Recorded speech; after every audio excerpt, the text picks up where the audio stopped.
All right, well, I would like to welcome everybody here this evening. I will call this meeting to order for the Planning and Zoning Board at 6:03 p.m. We would like to start with the Pledge of Allegiance, so if everybody would stand, please. I pledge allegiance to the flag of the United States of America, the Republic, nation, indivisible, liberty and justice for all.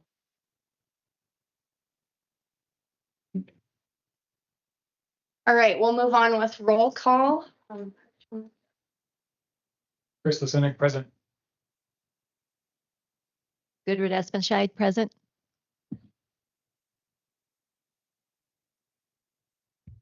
Oh, mine is.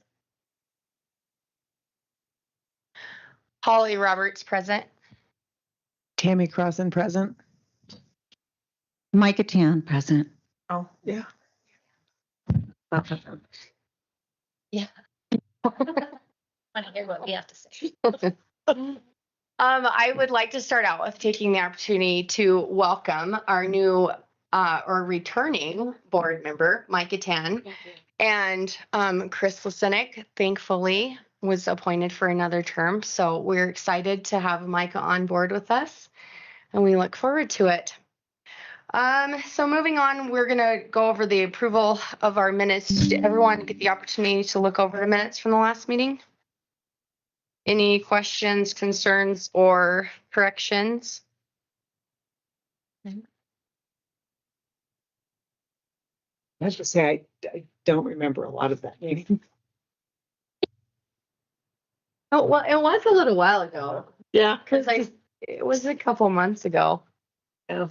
Well, no, it was the surgery. Oh, that's right. I forgot about that. Would someone care to make a motion to approve the minutes if there aren't any edits? I make a motion to approve the minutes from June 18th, 2026 meeting. I'll second. I have a motion and a second to approve minutes. All in favor, say aye. Aye.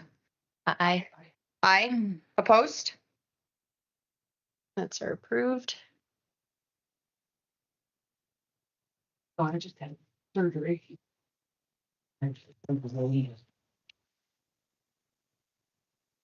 Tammy.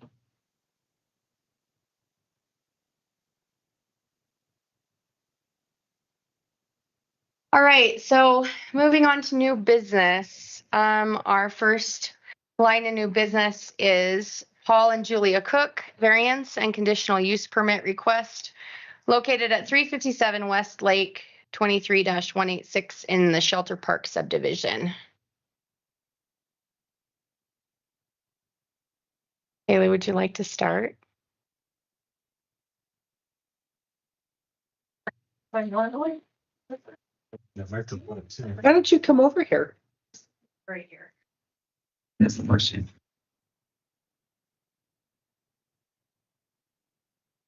Sure.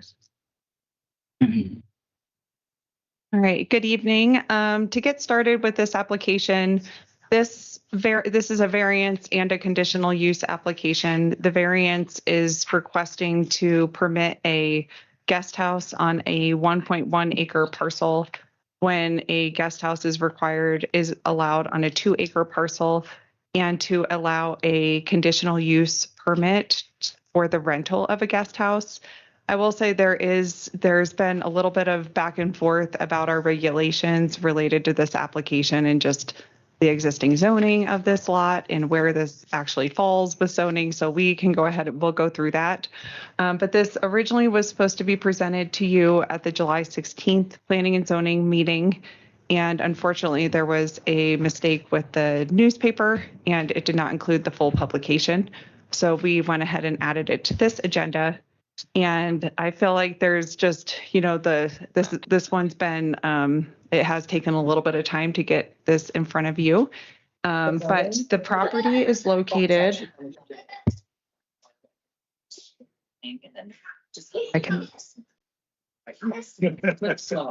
Steve Christensen, can you mute? I muted him. I want that power. Somehow I had that power. I didn't realize. Take that power home. So the subject property, and the applicant is here tonight. But the subject property is located in Shelter Park, and part of the parcel is actually not in Shelter Park. It's not, it hasn't been, what's the word? Annexed into Shelter Park. So, and the zoning, there is a mixed zoning on here. Let me pull this up. See this? According to the zone map on the GIS, this is zoned RR and A1. However, going back and forth with the county attorney, looking more at our regulations, and just reviewing things from the past, this is most likely R zoning. And according to our GIS, this really is our zoning map for the county, but it appears there may be some areas that it's not reflected 100% accurate when it comes to the R zoning. We actually have on the zoning map, when you look at this, it doesn't even reflect that we have a standard R zoning for properties that are less than 2 acres. And it does make this a little difficult when people come in the office for Shelter Park and we are discussing setbacks with them, because our zoning and our zoning are different. So we have had to make more of the judgment calls in the office related to this. So this particular property, they have requested the variance because the zoning district, this is not a large enough parcel in order to have a guest house, but there's also the question whether or not the zoning would even allow a guest house. Back in 2019, there was a zoning regulation amendment, and it did eliminate guest house from the R zoning and RMH zoning. And those are like the smaller lot sizes that are less than 2 acres. So I feel like that was more of, actually, let me pull that up to make sure. Is that 2019 or 2018? I believe it was 2019. Okay. And looking in the regulations, I felt like this application, it would be best for it to come to planning and zoning and for you to hear the applicant and to, hear the application, and we can discuss it further. But it's all here. If you have questions about the application or about the actual staff report, I'm happy to go through anything here. They are on the one thing that I'd like to point out is they are asking for a guest house. Let's just scroll through this. The applicant is requesting to construct a guest house on the south end of their property. This would be utilizing existing well water on site and then utilizing Shelter Park, their sewer district, which is hooked to the town sewer. So this isn't a septic system. And the staff report just goes through past applications. It is interesting just reviewing past applications related to conditional use permits and rental of guest houses. According to our regulations, for zone districts that allow a guest house to do long-term rental, you are supposed to have a conditional use permit if you are not in A1 zoning. From reviewing past applications with planning and zoning and the county commissioners, this has not been the case. We have not been seeing CUP applications for long-term rentals. Now with the short-term rental regulation that was adopted in 2021 or 22, it is an administrative permit to do a short-term rental, but according to our regulations, it's a CUP to do a long-term rental. So just something to point out that I do think there are some things in our regulations that there's a little room for improvement in the future. Let's see what else. The applicant is here if you are up to, if you would like to hear from them as well, and just to hear more about the application and what their long-term intentions are.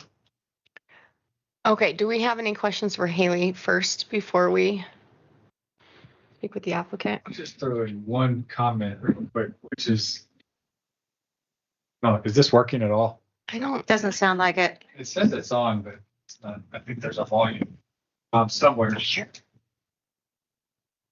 It's going to be fun all night. Yeah, so I in researching this last night, I did find a resolution from 1986, which included several subdivisions, one of which was Shelter Park, which was a rezoning of Shelter Park from R2 to R zoning. So that did seem to be an official designation that it was R zoning. I also found several resolutions in which applications had come before the P&Z and BOZC, which were about requests to change of zoning district in Shelter Park. That was the original was R, and it was asking for a change to RS1 in one case and RM in another case. But anyway, so that just seemed to me to be further evidence that the GIS is wrong and that it is officially R in support of your interpretation, I think. So I just wanted to throw that out there. And the resolution was 86-72J for reference.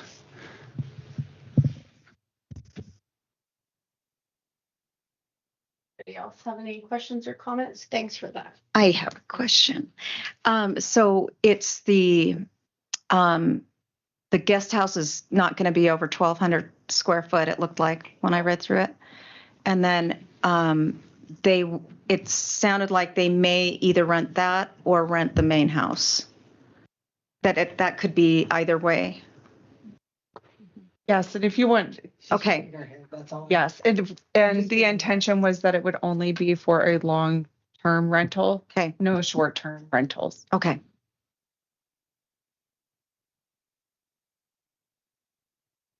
If you're ready for the applicant. Yes. Great. Yeah, I have a statement written.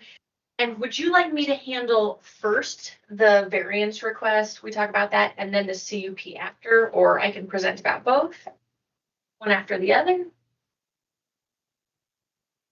Oh, yeah. And can we? Oh.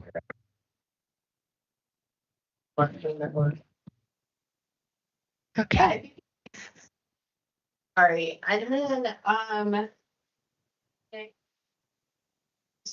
Just want to present both. Is that easiest? Sure. Okay, good evening. My name is Monica DeGraffenried, and I am representing Paul and Julia Cook regarding their variance request to construct a guest house on their 1.1 acre property in Shelter Park. As a licensed architect and member of the Town of Pinedale Planning and Zoning Commission, being on this side of the podium has given me new appreciation for the process, so I especially want to thank staff for all their work. So much of what I'm going to say reinforces what Haley has presented, and I just want to briefly supplement the written application by addressing the county's 4 required variance findings, which are no detriment, no special privilege, not self-inflicted, and a legal justification for a relief. So first, no detriment. Staff identified no significant impacts to infrastructure, transportation, drainage, floodplain, public health, or safety. The guest house will use the existing well, sewer connection, driveway, and access. It will not exceed 1,200 square feet and will comply with all other applicable development standards.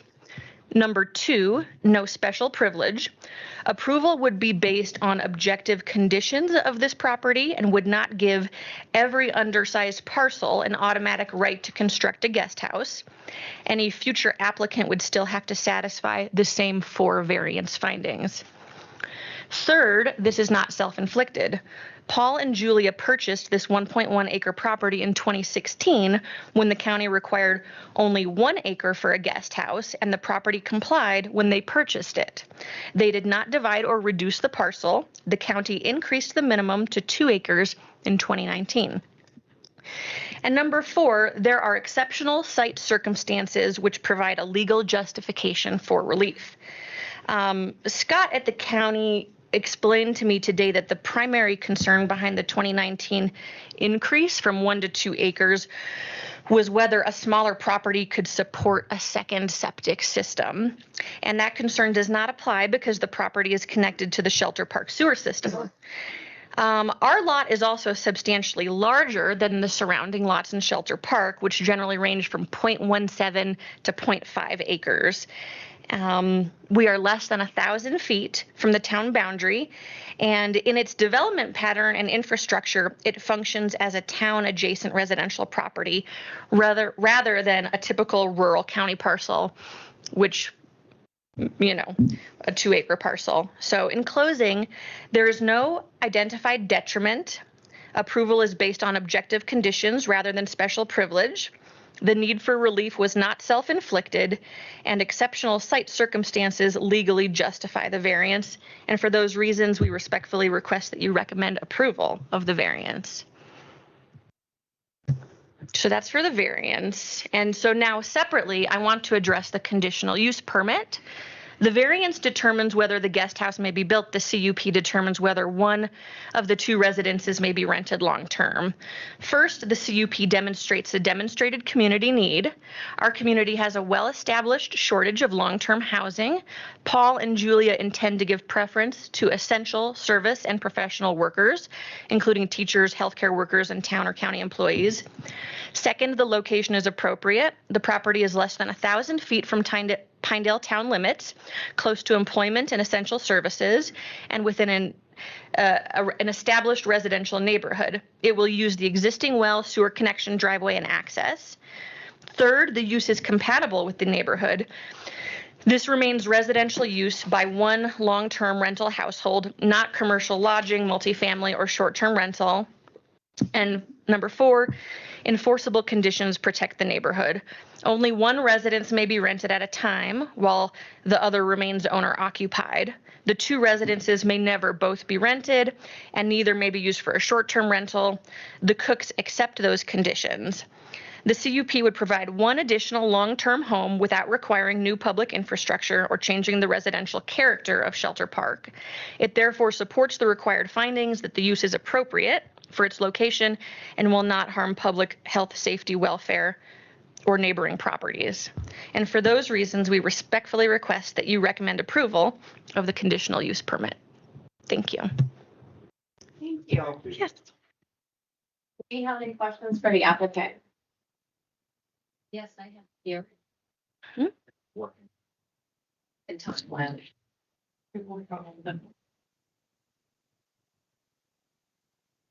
Okay, my first question, and it probably goes without saying, but why this particular spot for the construction? It was kind of explained that, you know, it's kind of more obscured there, but there is property, you know, further north of there. Is there any sort of ditches, or why this particular spot? The particular spot on the For the site. guest house, yeah, on this site. That's probably fits into the property the best. I mean, it just a little bit, you know, you have to kind of see it, but the guest house and the main house will be separated by a barn, so each place has So, Yeah. its own little area, sort of. right. See. Mm-hmm. It's just a pretty space in there with trees and, you know. Oh, thank you. And then my second question is, what is there reasoning behind the construction? I mean, is there a personal reason behind this construction of the guest house? Like, could you expound on that? Sure. So I was diagnosed with cancer a year ago, and my days are generally limited. And so fundamentally what my idea here is to create a little more income for my wife, and more importantly, to have somebody else around if she needs help opening a jar. And I think, or, you know, whatever. I mean, and I think there's a need. I mean, there's a need for, you know, good rentals for new young professional people, at least getting started and find it. So in some ways, this might be like housing for like nursing care, or like a full-time nurse or something. Is that? No, I mean, no, my wife's not. She's There, fine, but just for the she, future. you know, she's Okay. Okay. I get that. Basically, you know, the living soul on the property and Mhm. And they've offered to give preference to essential workers, if like as far as renters, you know, I don't think that would be written into any of that's just something they've offered. Right. Yeah, I saw that with the essential workers, and I kind of wondered the reasoning for that might be. Okay. Mm-hmm. Thank you. Mm-hmm.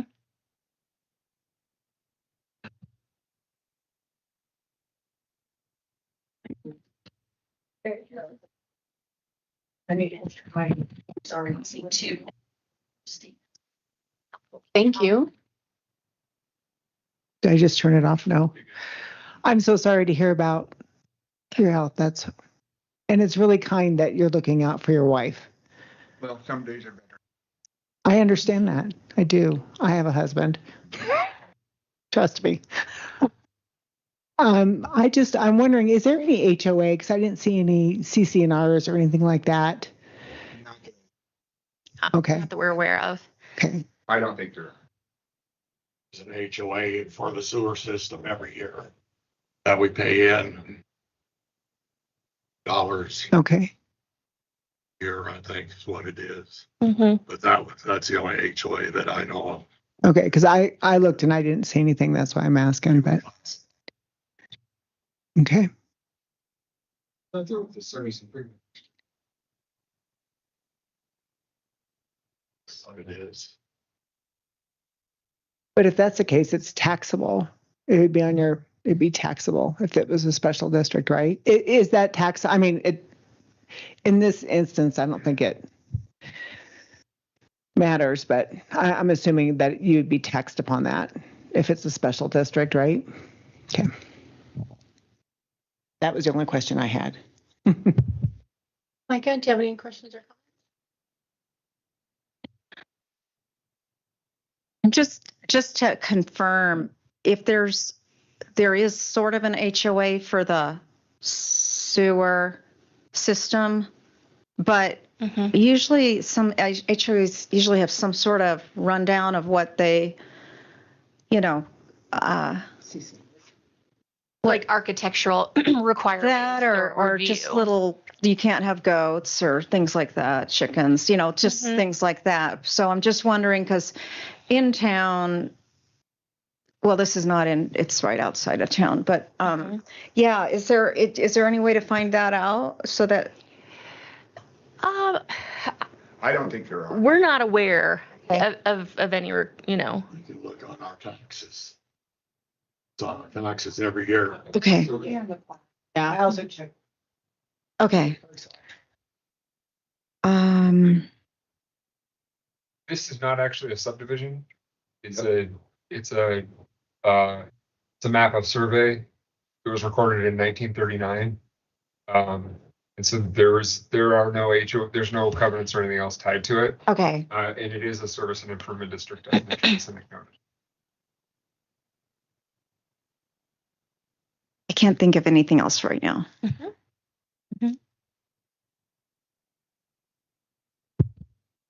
Okay, if there aren't any other questions or comments for the applicant, we'll turn it over to public comment. Is there anyone in the public, or we'll start with in the room first, and then we'll go to online. Is there anyone in the room that would like to ask any questions or comments on this? Yes, sir. If you wouldn't mind, if you could step up and just say your name into the microphone, please.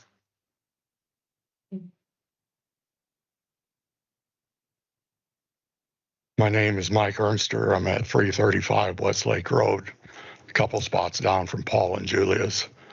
I agree that it's his property. He can do what he wants to.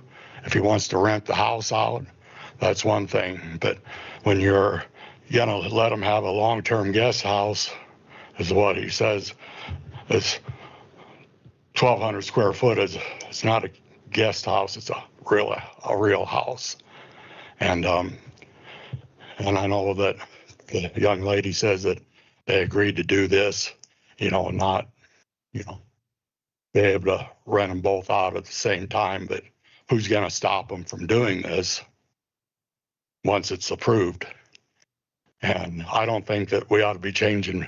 If you got rules, stick to the rules, because pretty soon, next month, someone may come in and want to build a duplex or a fourplex on one of the lots out there.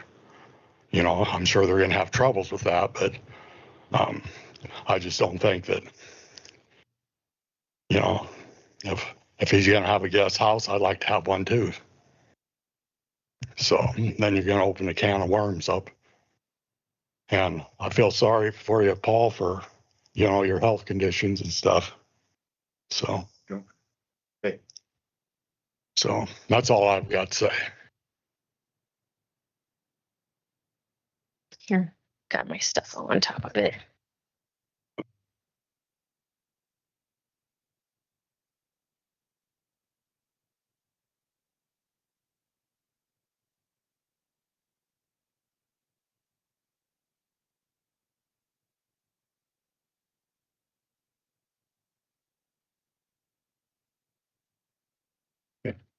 Thank you. Great. Thank Thank you. you, sir. Is there anyone else in the room that would like to comment or ask a question? Is there anyone online that has questions or comments in regards to this application?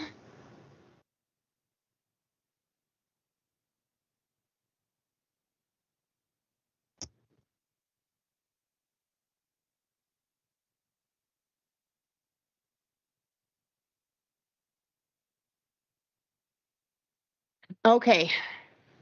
Not seeing anybody. What are your guys' thoughts?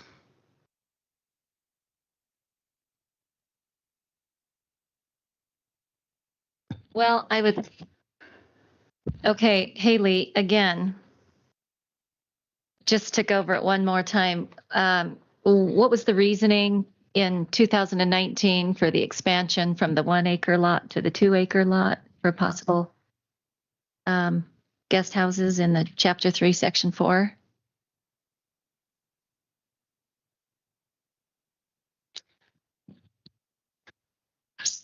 The regulation update in 2019. Sorry.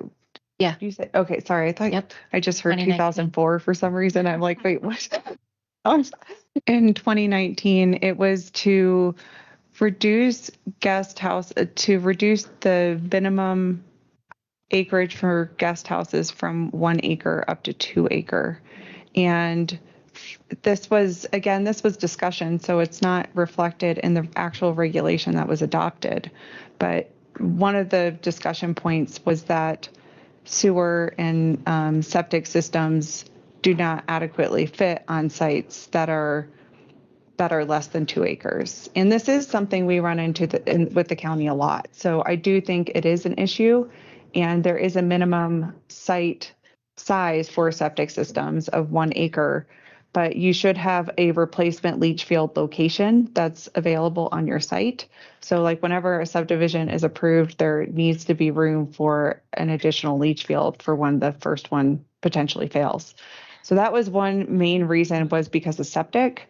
This is not on a septic system, but this also, that regulation change, it did remove guest houses from our zoning. So it was almost like two things happened at one time.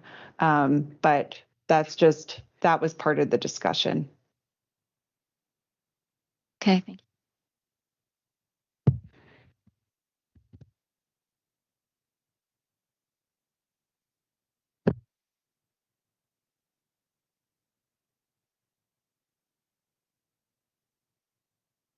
Okay. Sorry, go ahead. Are you done, Gudrid? Yeah, I think this is this was a deceptive. I mean, I didn't think this was going to be as complicated as it was until I started digging into the details. But I mean, I think that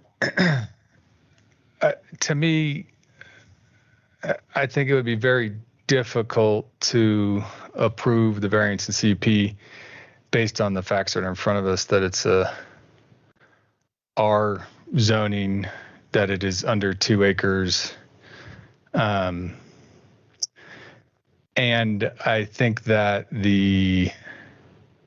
I think it would grant a special privilege to somebody if we granted the variance, because there are many neighbors, and you could say, well, this is 1.1 acres, and the average size is 0.6 or whatever other people's, but that's splitting hairs and kind of, deciding where you're going to draw a distinction in your favor. I think on its face, it would mean that we would be granting a special privilege. And I think that it's a strong argument for the people in Shelter Park that they maybe should be allowed to have a guest house if the rationale is about septic systems and they're on the sewer system. But I think that that's not best handled by doing a one-off variance for a single individual. I think that that's a legislative decision that should probably be handled across the board for the community as a whole rather than an individual. So I don't think this is the right mechanism to address that particular concern.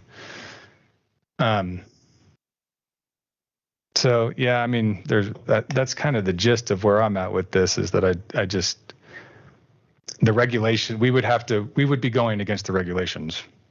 And so then the question is, why would we go against the regulations? Our job are to enforce the regulations.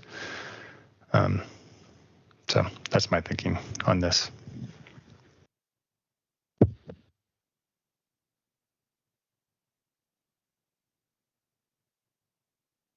Want us to voice.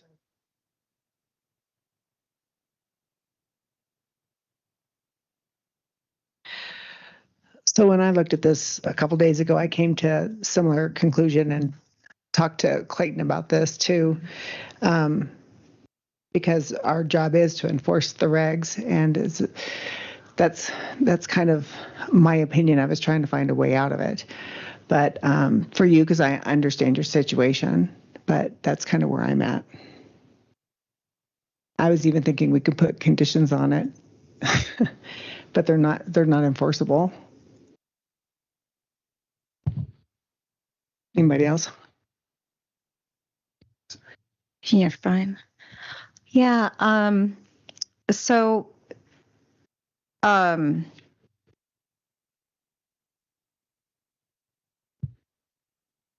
think the architect made some really good points, and I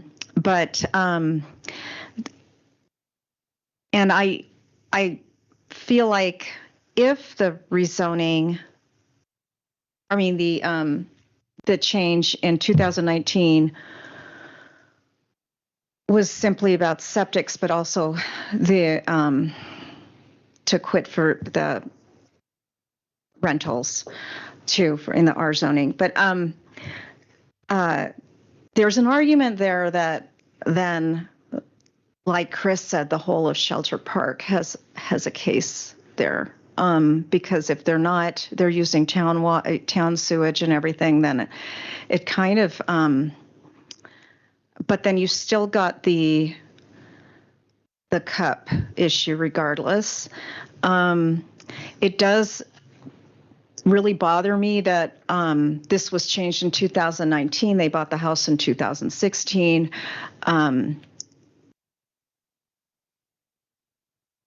But I also go back to then anyone could say, I want to do a pop-up here and do this. Even the construction's going to be bothersome to the neighborhood, I'm sure. Once it's done, it'll be probably fine. I guess there's arguments made on both sides. I am resting with that. The regulations are as they are, and I can't, even though this pulls at my heartstrings a lot. So.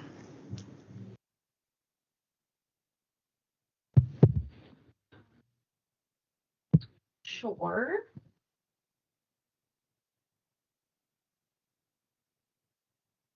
And I just am pointing this out more just for reference related to our regulations. And to share this with you, I will share my screen. Get your glasses out, okay? Try to make the screen larger. This is the minimum site areas for our zoning districts. And one thing also to keep in mind with this is residential. This falls under the item C on here. Could you zoom in further? Okay, sorry. Even with my glasses, I can't see. Got it. And according to this, they're theoretically supposed to be served by both municipal water and sewage disposal systems for site improvements. So I think that we have a larger issue with our zoning and that all of Shelter Park and other areas do need to have better classification. I think, the issue with the septic, that is an issue. People are on well water up there right now, but this could, what are also long-term impacts related to everyone being on well water in a higher density area. But I think just looking at this, our definitions of minimum site areas, I think we have a few inconsistencies or things that trying to figure this out. So.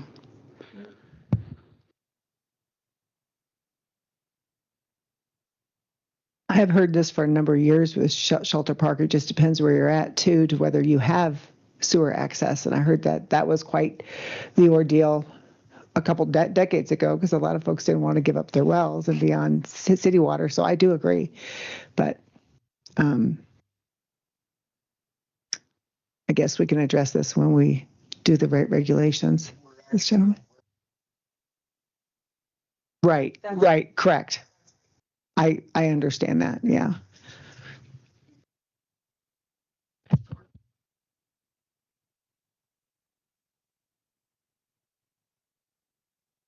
Yeah, let us finish speaking and then I'll give you an opportunity if that's okay.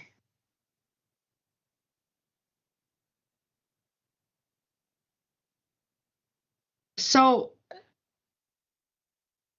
going back to, so did we determine that the GIS is incorrect, that part of this isn't A1, that it should be all R? A1 is almost. I think A1, Sublette County used to be all A1. Right. And fundamentally, there was a little chunk of property between Shelter Park subdivision and up on the hill and just there. And so that fundamentally stayed A1 that has been since 1890, and it's just been sitting there as A1. And then the front part of my property in the subdivision back is, and then there was another little bit of property that we added on. Ghost property that nobody declared. Mm-hmm. Was merged by affidavit.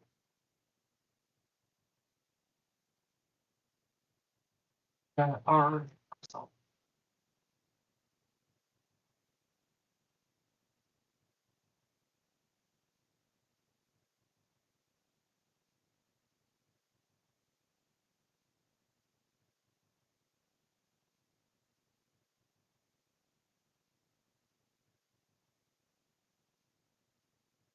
Are there any other parcels in Shelter Park that are over an acre? I don't think so. But It's a tricky question. It is. The vast majority of those are. That's multiple parcels.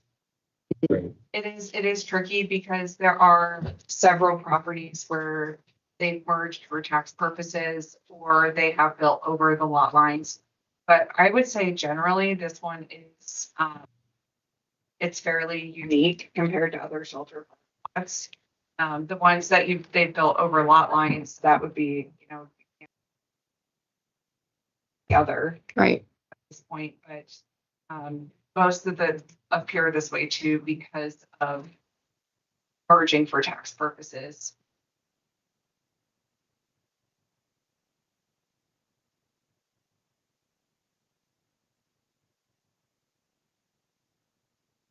If I might, Go Madam ahead. Chair. in the staff report, Haley, you had mentioned that there could be, possible guest housing in like garages and stuff, like not guest housing, but, additional living quarters or whatever in garages in some areas of Shelter Park, correct? Just not documented through the county. Correct. So we do a review as far as trying to understand other parcels, other properties in Shelter Park. And I was told that there are possibly rentals and other guest houses up there, but from my discussion with the office, there are not properties that like legally have a permit for a guest house, but whether or not it's, how they're using it, that may not be, we aren't privy to that. I guess I would have one question, if I might, Madam Chair, to the applicant was that anything that went through some of your mind as maybe converting the garage into like a possible living quarters, similar to what else had been done? Perhaps was that anything considered or addition to the house or whatever? Well, I mean, this would be right next to the garage. I mean, it's So you just, could connect to it. it's just a question of, you know what I'm saying? Right. I just wondered if, like a conversion of perhaps the garage being, becoming a Yeah, no, living quarter where you don't have the additional building, on the small acreage size. it's a question. I mean, I don't think that would work. I mean, the garage is. Yeah.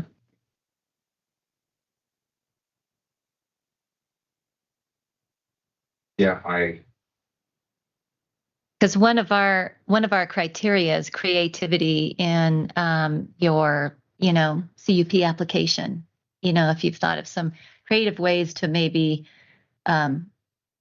different options of creating what you needed that would go along with the code, and so that's one of the questions I feel we'd have to ask you.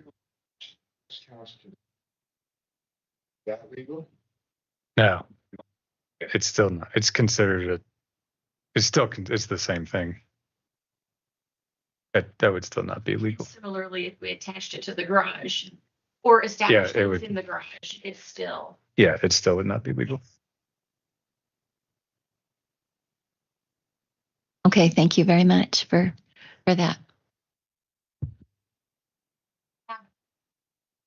Taken somewhat of a creative approach on the siting of it and taken into account screening and where parking would be located and trying to approach it from just a really appealing architectural perspective.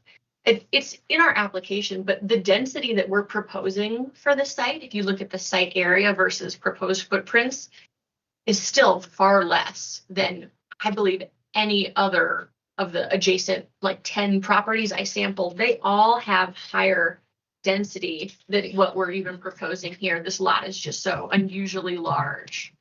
And so I really do not think it wouldn't be in keeping with the architectural character of the neighborhood. The construction, disturbance from construction, it's no different than any other residential, any other thing that would be constructed. It truly isn't. And I understand the board's concern to want to, you are here to enforce the regulations. And we are in pursuit of a variance. And I know the concern is that that would set a precedent.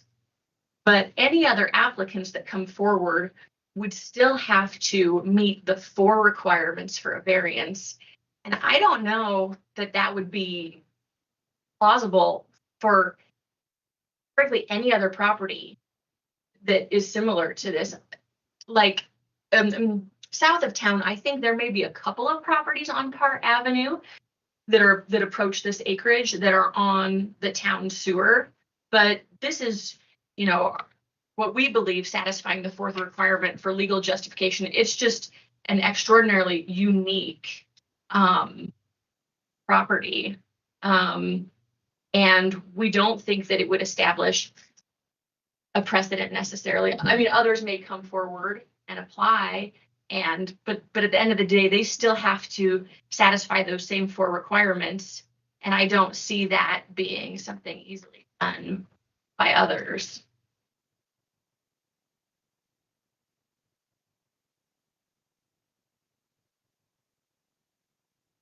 There is the point that because your property is so unique in a way that is, like Chris had said, like express or privilege, to some degree. I mean, what I like about your idea that is, and maybe the board feels this way too, is that there's so many things that fit so perfectly into what you're doing. Like there is so minimal, and you do provide like a long-term housing, which is a real concern in some way.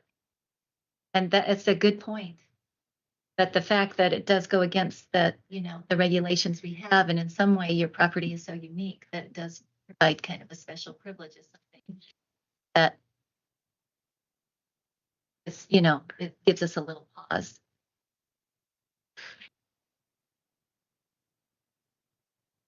I mean, if it's R, which it is, zoning, I don't think we don't even have a legal mechanism to grant this. We literally can't do a CUP. It's not a conditional use. We'd have no legal basis for granting a CUP here. There is none.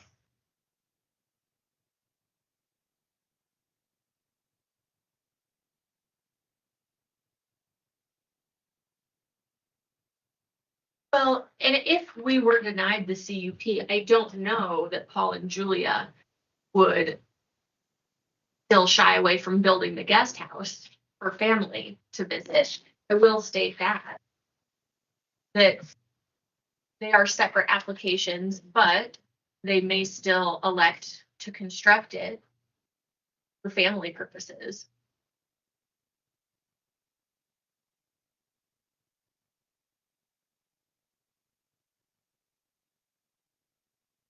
This is a sort of side to this, but I know discussions of Shelter Park being annexed into the town have come up before, and they may come up again. And I mean, it's certainly county. Town rules do not apply. But if it were zoned by the town of Pinedale, and if it were zoned R2, their requirement for a guest house is, I believe, 6,000 square foot lot. It's a seventh of an acre. And we have 1.1 acres. I mean, so that could happen. I know it's neither here nor there, but I guess the point is with the density we're proposing and the proximity to town, I feel it's very much in keeping with the character. This isn't like a rural lot, rural county lot. And I think the key for me is that you are tied into city sewer, because that's obviously, for me, is the biggest concern is waste, which that's not the case for this. One of the things that makes this application unique too is that it's not self-inflicted, their request for this variance, meaning others could have purchased their property prior to 2019 as well, and they could state the same thing. Hey, this is not self-inflicted because the requirement was 1 acre before. But I don't even know that the other properties even satisfy the 1 acre requirement. But that, just in terms of the concern of setting a precedent, I think you're unique in that this is not self-inflicted as well. We're uniquely able to satisfy that variance requirement. Well, and not just speaking about Shelter Park, but trying to think, is there any other outlying it's not a subdivision, but properties that are along this lines that tap into city sewer that are 1 or more acres? On Parr Avenue somewhere, or somewhere down there. The subdivision. Are you thinking Access. south? Yeah, That's what I'm looking at too. I don't know. Oh man, where am I? The thing is, I don't know, you can't tell whether they're on town sewer. You should look it up for well, you would, you know what, you can pull up property. Fremont, is that what? They are. Yeah. Yeah, that's where. South of you. Where's the map? Another subdivision too. I'm on the western edge of Shelter Park, and then there's a subdivision, just a small one to the west. And they are also on town sewer. I don't know the extent of that subdivision, but there are some bigger and flats over there. I don't know. Yeah.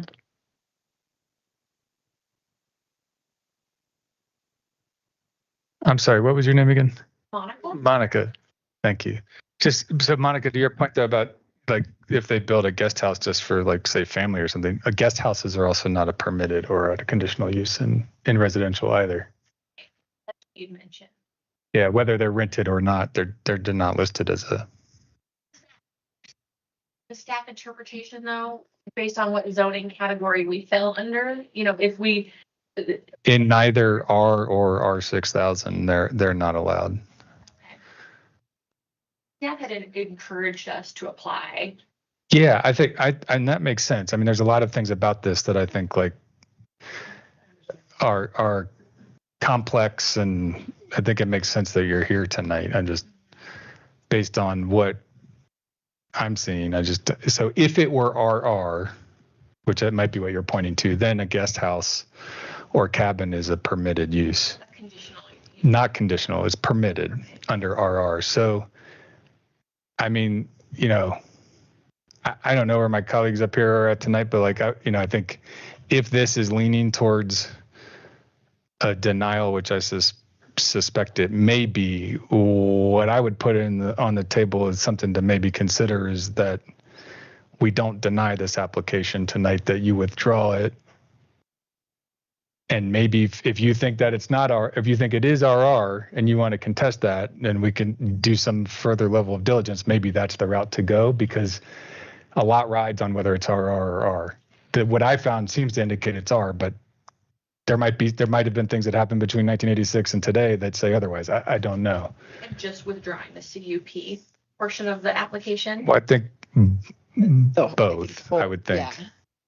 But because if you get denied, that means you can't come back for a year.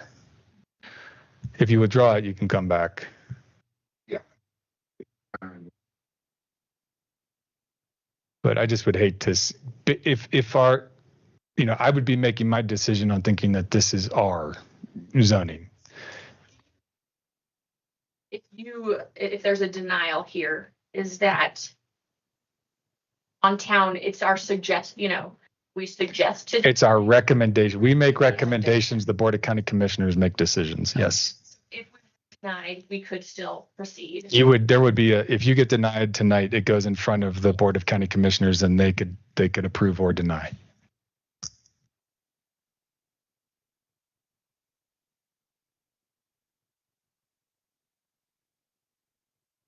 And from a staff perspective, I do feel like there is a major conflict in our regulations just about our zoning and the determination of the zoning. So that's where I felt like this was something just because, in my opinion, looking at that table with the minimum site areas, I do not understand where this would fall under, because I don't think it still falls under the R, because it says that it's a minimum of 2 acres. So it could either be non-conforming R or it could be R6000. But it's not R6000 because it's not on municipal water. You're right. It falls into some weird gray area, and it's split zoning between A1 and R. So, I mean, the other option is we could continue the application and put it on the agenda for whenever we could note. I guess, no, if we continue it, we don't have to notice it, or do we? I'm looking at Clayton.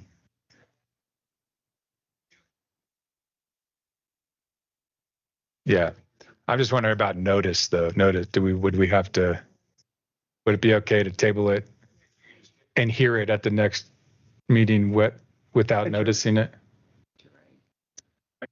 We have to notice the commissioner meeting. Oh, the commissioner meeting would have to be noticed. Yeah. All right. Well, I don't know. It's a potential option on the table. May we table part of the table the CUP and keep the application for the variance in place? My sense is that Well, I would be curious what your interpretation, where you guys are leading for the application for the variance.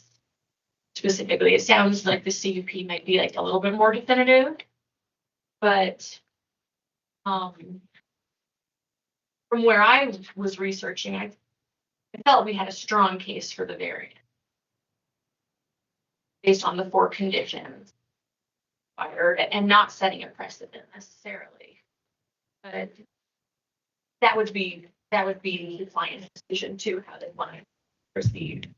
Yeah, I mean, I would say that if it's R zoning, for me, it's a definitive no. If it's RR, it's likely still no on variance, but it would be, I don't know. I mean, I'm not committing to that right now, but just to tell you where my head is at, that I still think it grants a special privilege.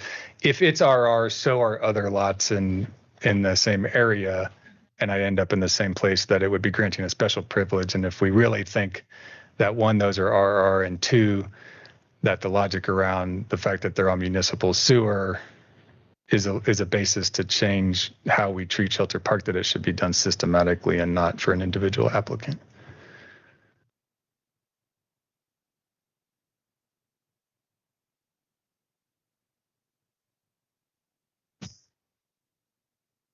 But if it is RR, you could build a guest house, not rent it, and family or whatever. The other thing I'll say is, I mean, the whole like proposed condition around you can rent one at a time. You're allowed to rent your primary residence, period. Like and in fact, I don't think we should regulate that. Like I don't like that particular proposal, because I don't think we should be regulating something that we don't. It's outside of our purview to even regulate. You have the right to do it, period. So if it's RR, then that may change how your approach to this, but that would certainly give you more options. And what you say we table it and we determine if we are RR. What is that process? More research, a determination from Haley, or I think it would be, Haley or the office, I'll say, we need to just look at records to try to get a more definitive stance. I mean, we have something from 1986 that puts a determination on the table. Then we determine did anything happen between 1986 and today that says otherwise. I am curious for 1986, if that was the year that it was determined to be R zoning, what the requirements were for R zoning at that time, if that's relevant. If it would be relevant. Because R zoning may have meant something different back at that time. I think that's what makes this application so hard, because I feel like there's just so much gray area in here, and it's a lot of it is on our regulation. How about if we table it with no hurry? Don't we have to table it within a certain time frame? Because we only have so much.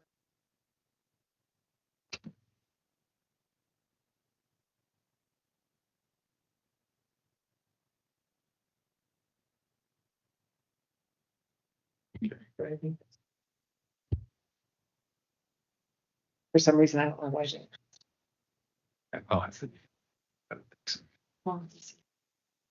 Oh, like technically where half of it is A1. I know it's probably not. Yeah, it's the house is on the one. Right, but so I have a question though, but just theoretically, I know this isn't applicable on here, but it's just for my knowledge, for my brain. So where half of it is A1, and I realize they can't do it because there's a ditch back there, right? But what if they were proposing to put the house on the back part, where it says that it's A1? But I wondered too. That's non-conforming A1. We typically don't grant A1 rights to non-conforming A1. Why the hell is it even A1? Because of a weird oddity that falls outside of the standard procedures.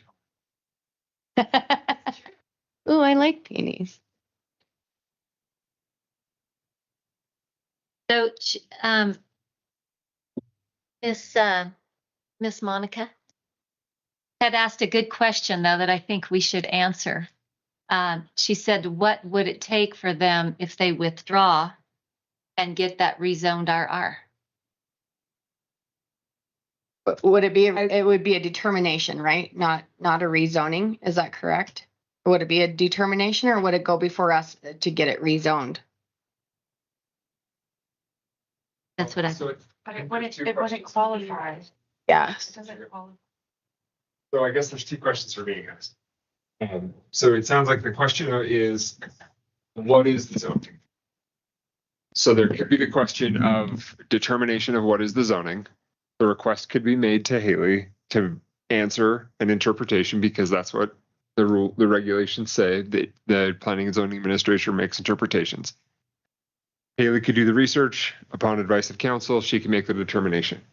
That determination could then be, in the event that it was not what you wanted, could be appealed to the commissioners in that process, and the commissioners would be the final determination on what is the zoning of the property. And then that answers the question, is it R or is it not? That doesn't necessarily answer the question as to the 1 acre piece and the variance and whether or not this qualifies for a variance under the requirements of a variance. That's a different issue. Because even if it is R, it would still have to be granted the variance, and you still have to go through and look at the topography, granting a special right, all of those issues as to what is the justification for a variance. So all of that may be, and I think that goes back to the question that you were bringing up earlier, or it might have been somebody that was like, hey, where are we at on this potential variance? Because if this group is suggesting or thinking this is not even qualifying for a variance because it doesn't check the 4 boxes, it makes the rest of the determination of the zoning somewhat moot. Well, but they would have the guest house option if it's determined that it's RR. Just not rental of a guest house. It's still 1 acre. Which is 2 acres even with RR. Right. Yes. Correct. Even though they're on town water or town sewer. Yes. Correct. So, Clayton, can you think, just because it got thrown out there, let's flesh it out. The concept, the property was bought in 2016 under one set of regulations. Regulations have changed. I mean, my understanding is they have to follow current regulations. We don't grandfather them in, but can you just say whether that's accurate or not? So we do have in the regulations a full section where we talk about non-conforming uses. Mm-hmm. It's so, for discussion's sake, had there been a guest house on the property in 2016 or prior to 2019, and that regulation changed, then that would be a non-conforming structure on the property. And we could not take it away. We could not take it away, but if it was being rented for discussion's sake, and it was continuing to be rented, that would be a non-conforming use, not structure, but use of structure on the property, and then that could continue under our non-conforming. But because there was not a guest house built at that time, that stick in the bundle was taken away during that regulation change, and it's now gone. Right. Okay. But I think it does help us because the fact that it was purchased in 2016, because it allows this to not be self-inflicted, the third requirement for a variance. It was not self-inflicted why we would need to pursue the variance, because it was allowed when they purchased it in 2016. Yeah, I would agree with you on that one point. It's the other ones I have. It's the other three. And back to that,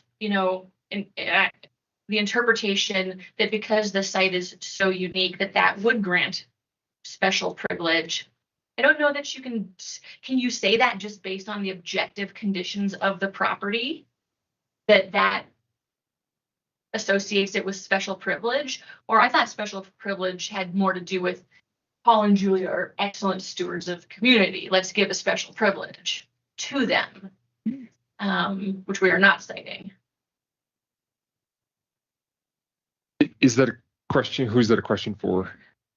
Just everybody, just to say that based on the objective conditions of the property, why does that constitute this as a special privilege? So we're not necessarily in special privilege territory yet. So that special privilege is one of the follow-up questions to, first and foremost, does it qualify for variance under the way that the regulation reads?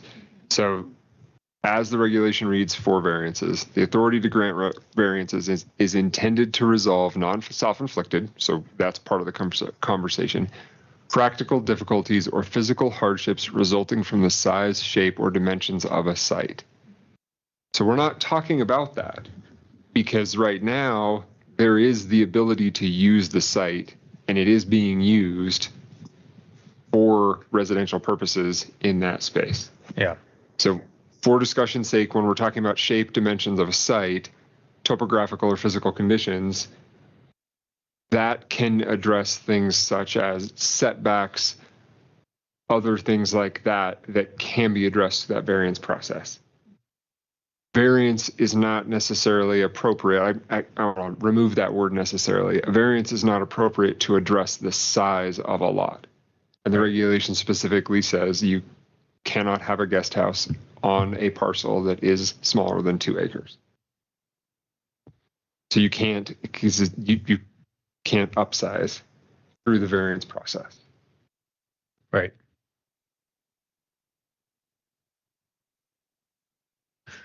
I don't think anyone in this room is not sympathetic to the situation.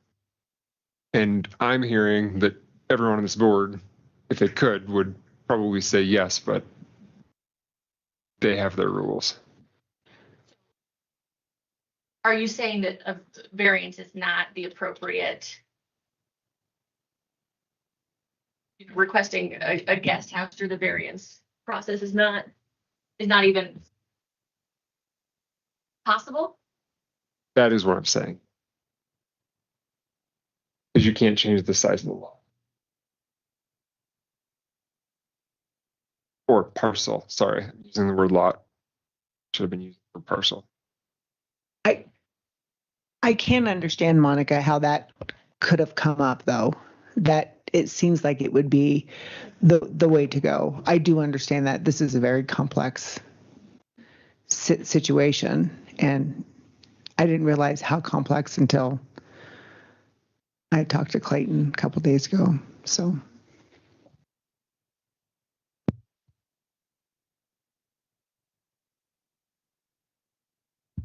It's okay. It's our weightlifting. It is, yes.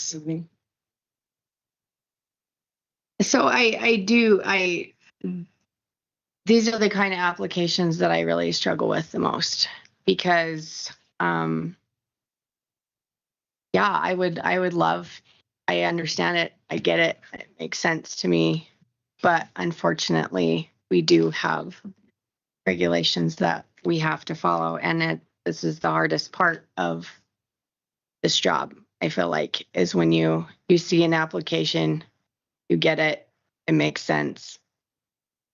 But unfortunately, people that changed rules before we were in here are things that we have to currently follow.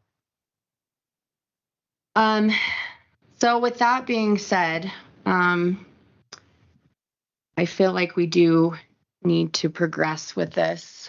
I guess, I mean, I'd say that, like, tabling it in my mind, I mean, based on where I'm at right now, tabling it in my mind, I think I ultimately arrive at a no, even if this is RR denial. So I guess the applicant, I can make a motion, we can vote. The applicant could withdraw. I feel like it's not a super compelling case for tabling it, because I don't know that any information that we find out between now and later would change the circumstances enough to not make it a no. But I could be alone in that. If there's others that feel differently, then they may be worth discussion. I'd like to hear from the applicant. It seems like that's new information Clayton just presented.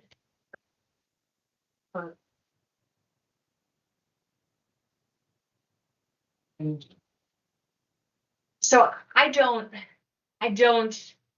if tabling it and returning with both of our applications, if there's still a door open for us, sure, I think that would probably be in our best interest. But maybe I'm unclear. It sounded like what Clayton just said was that there wouldn't be a door open for the variance that had to do with the lot size. So I don't want to be misled, or I guess that's the part I'm still unclear. So when I said that, I spoke to Clayton a couple days ago, and it's very clear that you have to have 2 acres in order to do what you're wanting to do. So I don't know if tabling it is in your best interest to give you hope. Because we can't request a variance for a 1.1 acre parcel, like cut and dry. Well, you can. You can ask for anything, but I don't know whether you're going to get it. Right. I understand. Yes, but I'm saying I don't think that that's a possibility with the regs that we have today. I sympathize because they are contradicting, and it's not the only regulations that is as far as where it comes to shelter park, as far as the water situation. But overall, the variance, it has to be 2 acres. That's my opinion. We can't get past the 2 acre thing to even talk about the 4 criteria for a variance. Just my opinion. That's just my opinion. Yeah. But again, I mean, you always have the option to proceed, though. It doesn't stop with us. So we can't sit here and tell you what you should or shouldn't do with your application, because ultimately that is your choice, and we're just a recommendation board. So Yeah. you can take it to the Board of County Commissioners.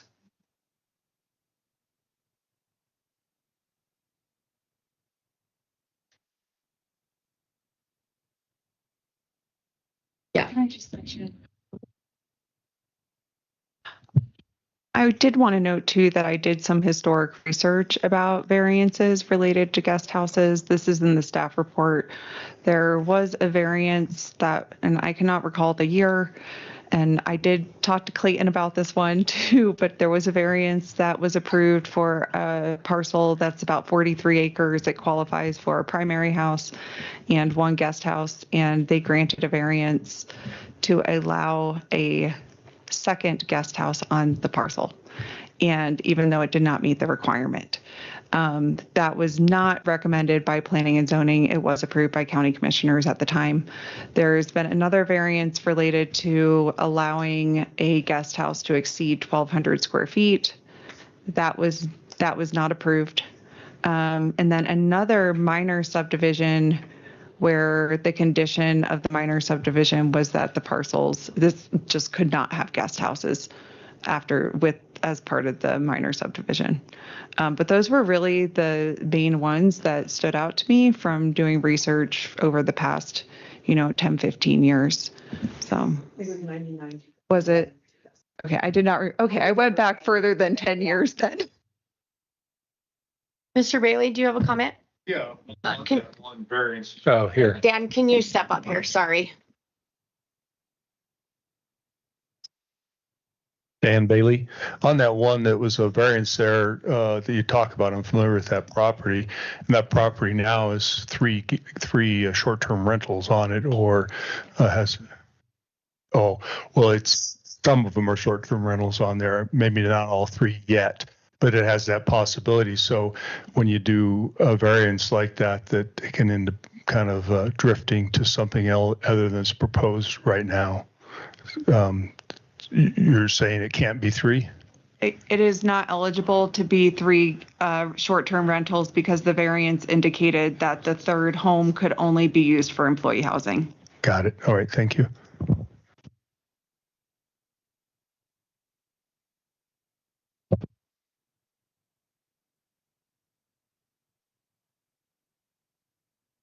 some history when I saw that application before this. And Yeah. So I guess I'd like to, I mean, please confer as you need to, but like, I'd be curious what your thoughts are and if you'd like us to proceed with the motion or not. Okay, go ahead.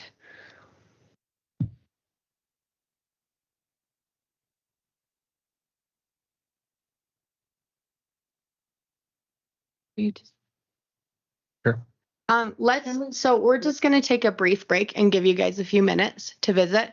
So let's just do like, how about just a 10-minute break? We'll come back If I withdraw, Mhm. So if you withdraw, that just gives you maybe a little bit more time to see if there's any other possibilities. Because basically, if you move forward with us and it gets denied, you can't reapply for another year. So if you withdraw now, it just gives you an opportunity to maybe see if there's any other opportunities. See it, just kind of fill out your so let's options. withdraw and you guys take a break. Right. So you could do your research, come back, put in another application and come back before us as soon as we can notice it and get it in the agenda. That's what you can do. Is that what you'd like to do, sir? Yes, ma'am. Okay. All right. Well, thank you very much. Yeah, And thank you. and thank you for understanding. Like I said, I know that this is very complex. Yes. Yes. But thank you guys so Thank you. much. As well. Thank you. Thank you for listening. Did a good job. Thank you. Yes. Thank Yeah, you. you used to be on the P and Z somewhere. One town. I know. I'm just kidding. That was a joke. that's great. why I wanted Okay, our board. that's great. Stick to it. Okay. And I just want to say too, I apologize if this application, if there was thought, that this shouldn't have come to you. I did tell the applicant that they should go this way. And I feel like the more I learned about this, the more I was questioning things. But I also feel like when things come to our office, I would prefer that some of these things we discuss more of the interpretation and that you are making a decision rather than me. But some of these we get a lot of hard questions in our office. So I just wanted to clarify that, but Yeah, no, I think that's totally appropriate. I don't think you owe any apologies. Yeah. This was definitely a super gray area. And we've never had an application like this before. There's a lot of components to it. And I would rather it was something like this that we can all sit down and discuss it and see that we're all on the same page. So, all right, we'll just since they don't have to discuss, let's just take a quick 5-minute break. Cool. That work? Okay, we'll convene at And they're ready. 7:25.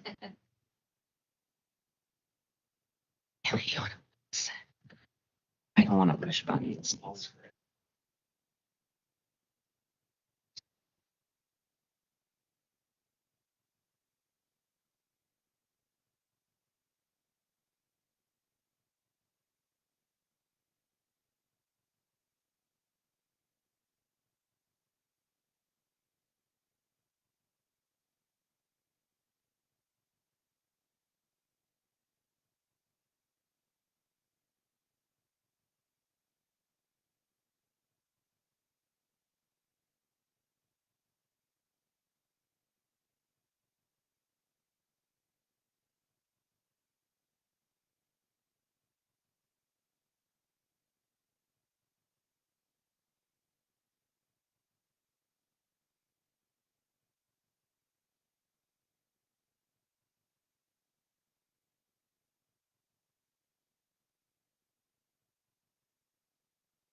Let me make sure everyone is admitted.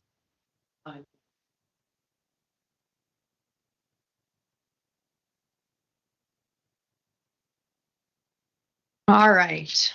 I will call this meeting back to order. We're moving on with our next agenda item of Blue Spruce operating conditional use permit request located at 296 Graphite Hollow.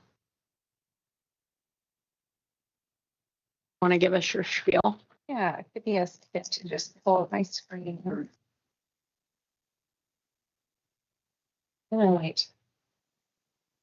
I feel like most everyone are. You got a nice little fun there. Mm-hmm. Oh, look at you. Sorry. Those are unlocked? Okay, is that working? Yeah. Okay. Okay. This application, it's been presented to planning and zoning previously for a rezone, the same subject parcel. So I feel like most people are probably familiar with the project. I guess though we do have there are some new commissioners here. So we may need to just do a refresh of the overall project and run through things. And I know that this application, the staff report and the application they are rather fairly, detailed what's included. But the parcel is located, here it is on the GIS, and you can see that a portion of this is zoned high industrial. I'll just pull up the staff report. Heavy industrial. Is that heavy industrial? Yep. It's the zoning. Hi, heavy. You were close. Tomato. I'm sorry, the sharing screen is covering all my tabs. Let me go to the staff report.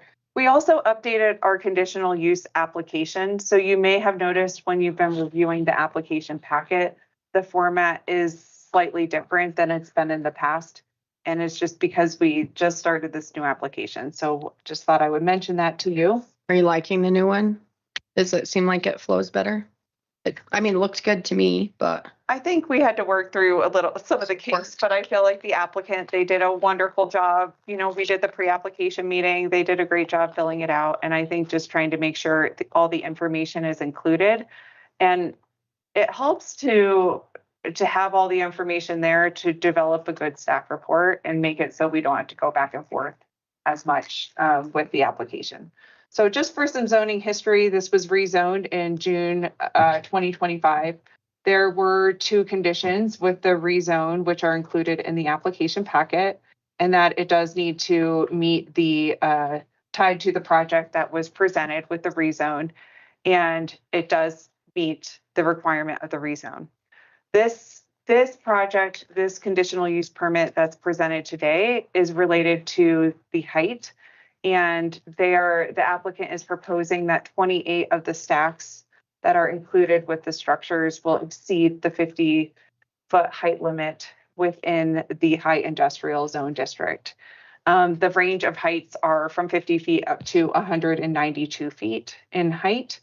And we did do the surrounding land use. I did, reach out to other agencies related to this and provided some history in the application. And one reason that is included in here is because it's just our standard conditional use permit process, depending on to reach out to different agencies, and also to make sure there are some questions with the conditional use, that there are the 8 questions, and to make sure that we're addressing those 8 questions. But one thing I just wanted to remind you is that this conditional use is related to the height of the structure. So it's not about the use. The use has already an outright use. This is just about the height. But I feel like there's a lot of additional information in this packet.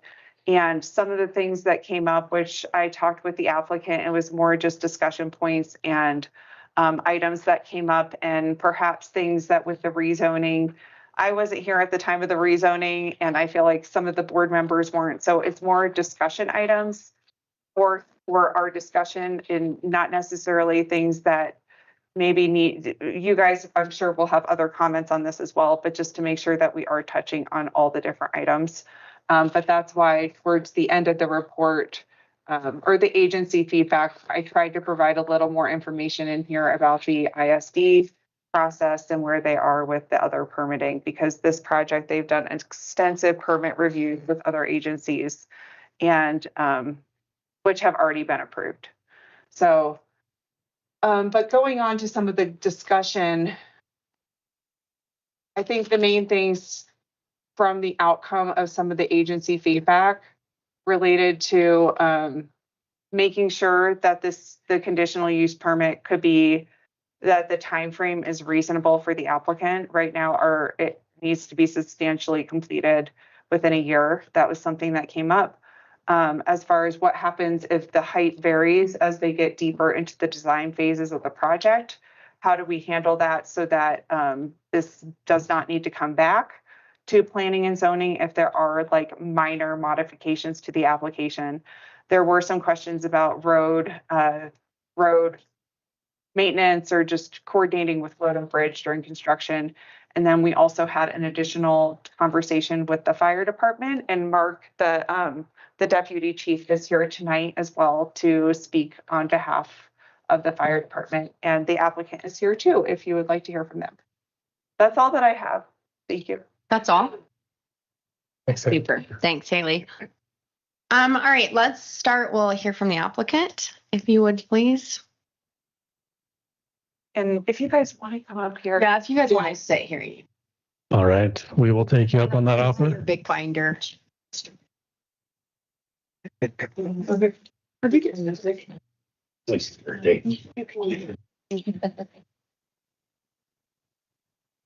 My name is Andrew Moses. I'm a co-founder and partner in Blue Spruce Operating LLC. I'm a geologist by background.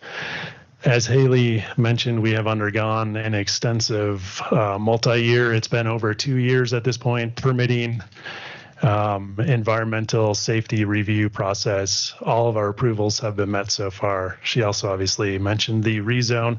So although I see some new faces here, I won't go through and rehash all of that. I can spare us a lot of that detail. I also don't really have any prepared remarks other than with everything we threw at you, the focus of this CUP application really is just the exceeding the height variances, which is allowable in the heavy industrial zone with a conditional use permit. So here we are.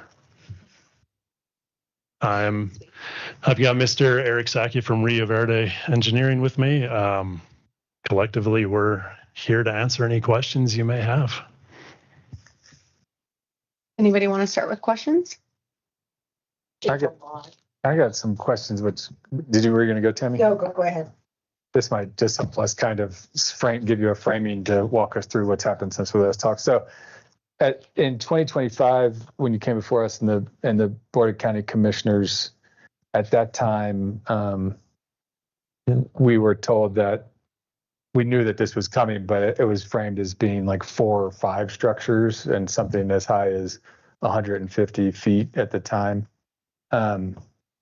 So it's quite a few more, quite a bit higher. Maybe could you just walk us through what's happened between then and now that's dictated the shift there? Yeah, I do not recall the 4 or 5 structures, honestly. I think at the time we knew that it was going to be an entire gas processing facility that had all kinds of structures. Let me clarify to be clear, because you're right. 4 or 5 structures that would exceed the height variance is what I intended. Okay, yeah, that makes sense. Apologies for that. Height limit. Yeah, so since then, we have gone through, at that point, we were in the early feed, so front-end engineering design study. We came to get the rezoning as part of the process just for financeability reasons, so we can secure all the permits ahead of time. We have since progressed from basically 10 to 15% design completion to upwards of 50% at this time. If you will see on the exhibit within the CUP application, let me find it here for a second. Many of the building structures are actually right at around the 50 feet or so. There's really only, thank you. I haven't counted them up. Let me see here. Oh, geez. That's on page 5.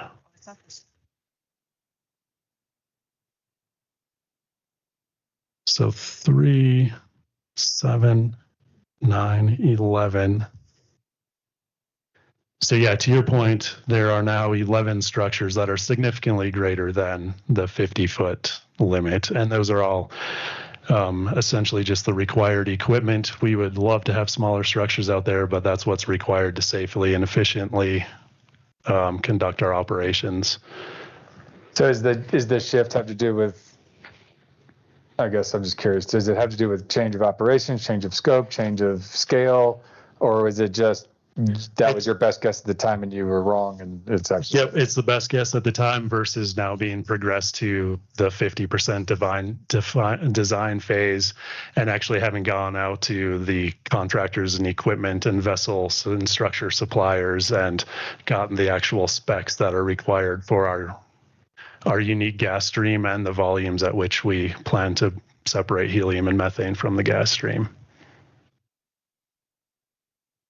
And are the 192-foot ones, are those, I guess I'm curious to what extent were alternatives, like is that truly what's needed? That's the only thing that gets the job done, or there are alternatives where you're not going as high as 192 to get the job done? Can you just tell us a little bit about that? Yeah, with our current design and the process flow diagram and just the process that we have chosen and the technology that we've chosen to use, combined with the fact that this is basically a dual train plant, so basically mirror images, which is why we have seemingly 2 or the even multiples of most of these buildings.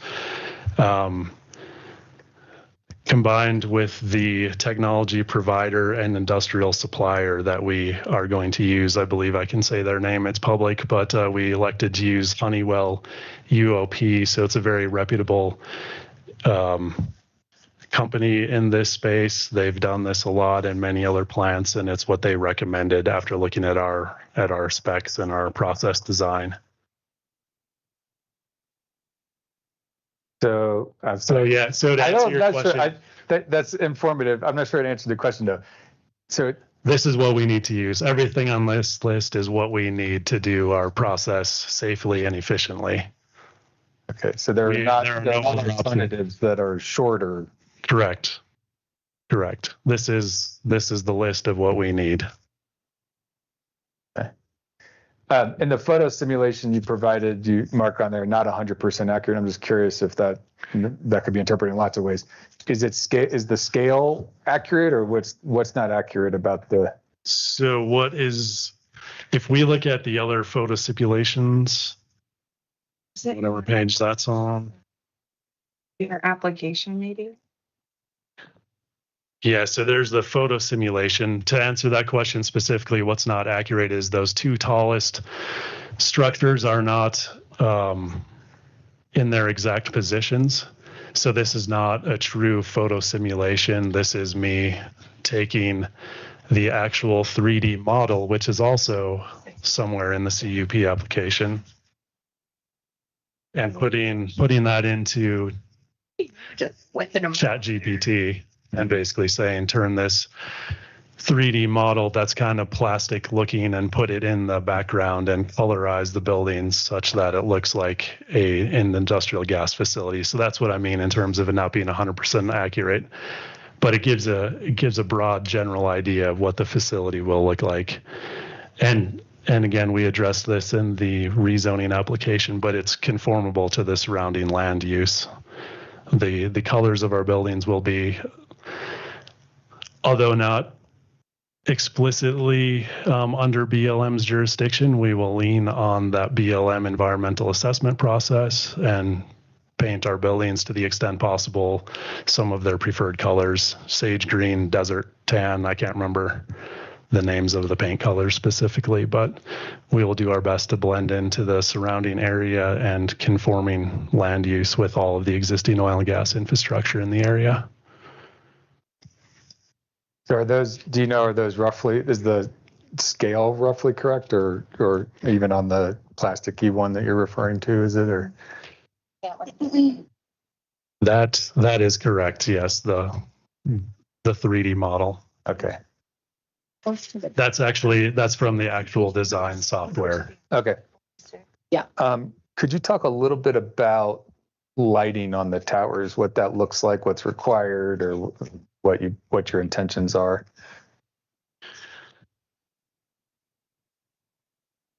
I'm pausing because I'm our geologist and regulatory person rather than our facilities engineer, but we will have the minimum required lighting. We intend to basically follow to the extent possible. Again, the dark sky initiatives have downward facing lights that are shielded. We've been that may be one of our applicant committed measures with the game and fish, actually, is to basically minimize our impact of the lighting in the area. Okay. So it'll be the minimum required. Okay. Going back to 2025 again, at the Board of County Commissioner meeting, you had committed to no additional parking areas outside the plant site. And I was just curious, with the 300, plus workforce, is that still your intention, or is that changed? There will be a temporary parking area within the greater disturbance footprint. So the overall size of the plant hasn't changed. But for long-term operations, once the plant is operational, the parking will all be right in front of the control room. Okay. Sorry, I had one other question. And I think that map is in the application packet somewhere. I've kind of lost track already. There's a couple pages in here.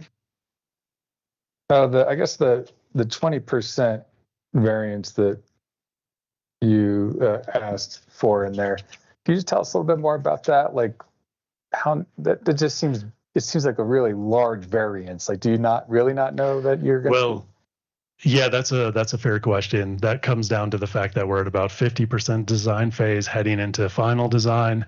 And what that really comes down to is foundation selection, foundation heights, the actual specs. And so obviously 20% on 192 feet, obviously much greater than a building that is, for example, 52 feet, and maybe the foundation kicks that up a few feet.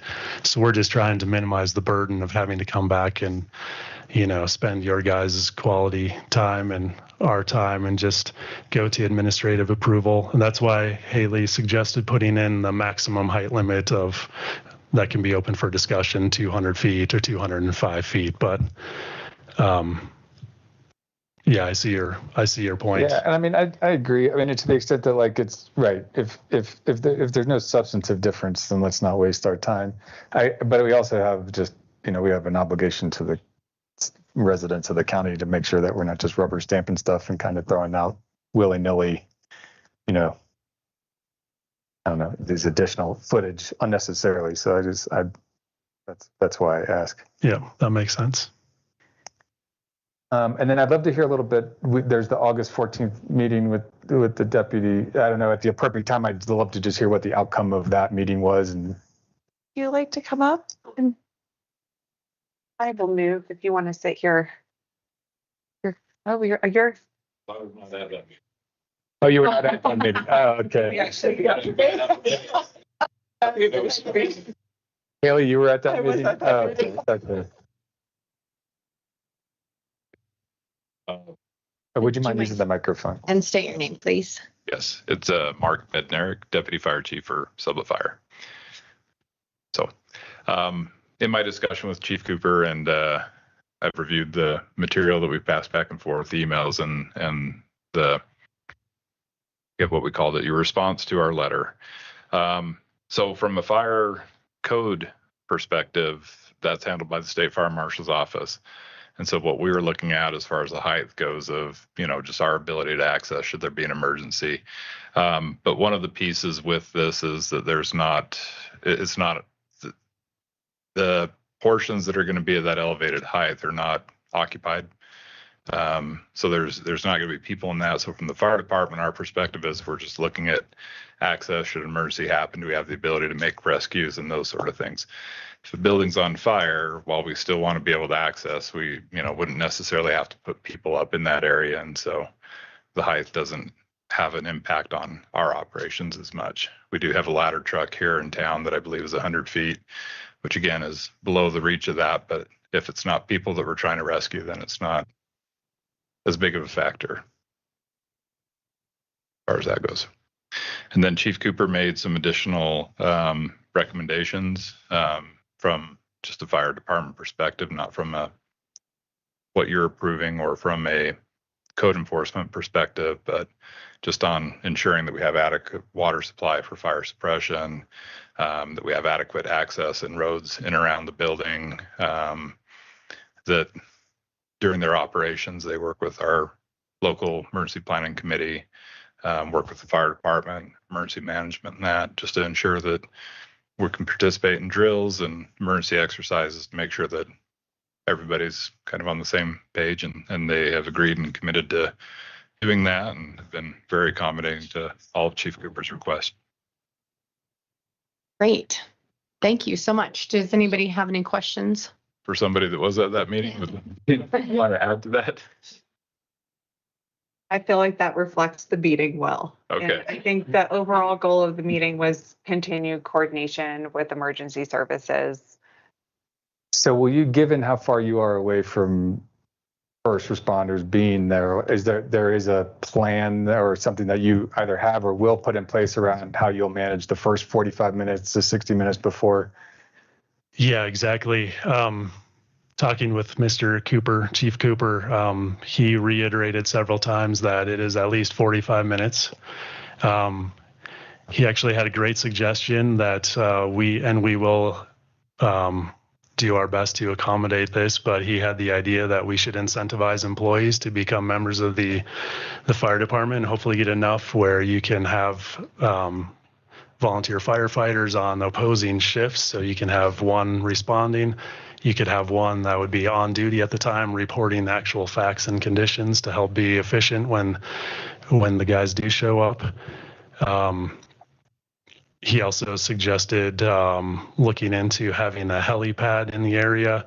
We are basically right across the fence from an existing facility, the Wexpro Dry Piney Camp, that has a heli facility. So we could work with them to spruce that up if necessary, or join forces there, or we can have our own as well.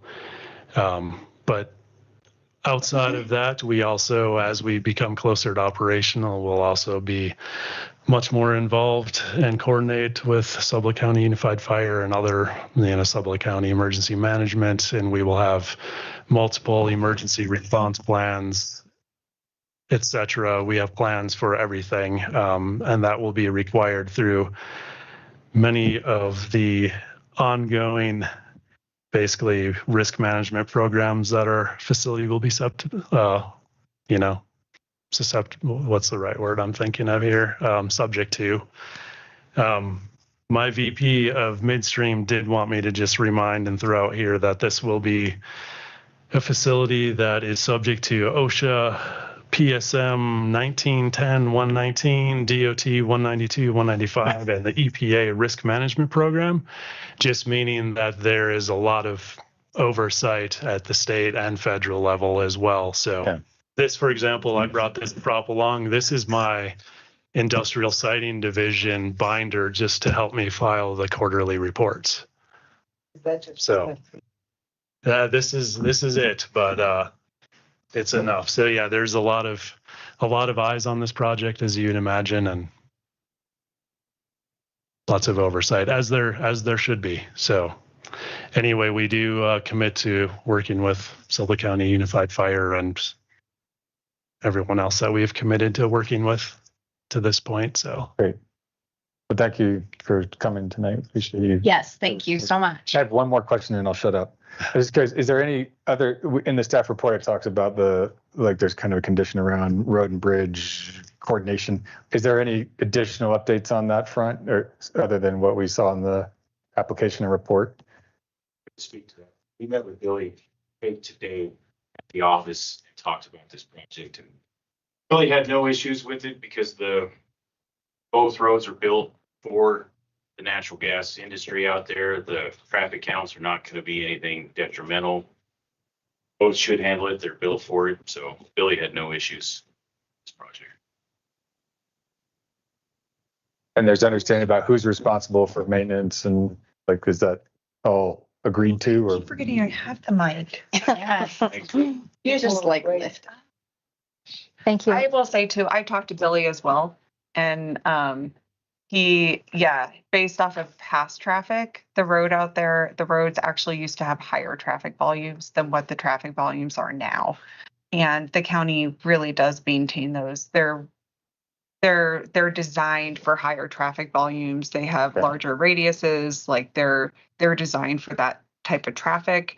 He did make a comment to me about high weight if vehicles, potentially if a significant amount of vehicles are to exceed the weight limits, that could be an issue on the roads, but really those are also legal weight limits. So there are legal sizes, so it's almost like it's dealt with through the weight limit classifications with YDOT. So, And that's what I would, I mean, it's not like you're rigging down or anything. So really, once the facility's built, you won't have anything, shouldn't, for the most part, have anything overweight because any tankers in that hauling out will be legal weight. Mm.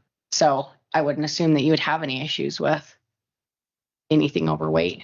Yeah, in my assumption, no one trucking. Yeah, it'll be employee traffic in their personal vehicles, a few work pickup trucks, and then on average 2 helium ISO containers a day. Right. And like I said, those would be legal weight. Yep. So, yeah. Well, I have a few Yes. questions and comments. Please. This is interesting. Who would have thought? I grew up with a dad that built 2 refineries. He built used oil into usable fuel for gas and diesel, and he built a glycol plant. So I know all about distillation towers, separator towers, triethylene glycol beds, as well as he also had oil and gas wells and, about injection parameters and somewhat that. Spent a long time, but right. So this is really interesting to me. I will say that as I'm reading it, I know that my dad had small refineries, so his weren't really. Any of his towers really weren't over 50 feet.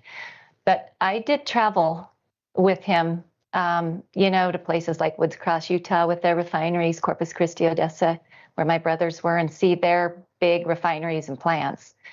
And I don't remember, and I could be wrong, it's been a long time, but I really don't remember anything. And I know for separation towers and distillation towers, and this is different than what he did. But I know, there's a certain negative effect with height too, in terms of, trying to boil off water or separate stuff at certain temperatures. It gets higher and keeps it going. So I just wonder about the justification for something that I don't remember those other refineries having anything over about like 130 feet. And those big refineries. And so when you say the 20%, what it could go to a possible 230 something feet, that seems like absurd, kind of. Tell me. So we would entertain a 200-foot limit in the condition that Haley has proposed to start. But then I think there's a big difference between liquids refineries and natural gas processing that is taking a gas stream down to 4 Kelvin. That's almost absolute zero, right? So helium is it's basically it's the coldest element on Earth that is still a liquid. In other words, we are not capable of freezing it with technology. So I think that, not to overly simplify things, and again, I'm not a facilities engineer, but the specific equipment related to all of these height exceedances are related just to the volume of the gas that we're processing and taking down to extremely cold temperatures. So it is slightly different than liquids refining. And then, like, you're at 50% you said that you're at about 50% production, like your model, the design phase. So how many more, I mean, can you give an estimation of how much more you would think that you would need more towers? Like what is the additional, whatever you need to do to have this completed? So again, a lot of that is just at this point coming down to the foundation height. Do we set concrete piers, concrete foundations, footings, or do we go to helical piles that just have a different height above ground level? That's really what it comes down to. And the reason we're concerned about not having to come back if there are a few more buildings is I didn't put this in that table, but there are several buildings that are, and vessels and other structures that are, 45 feet.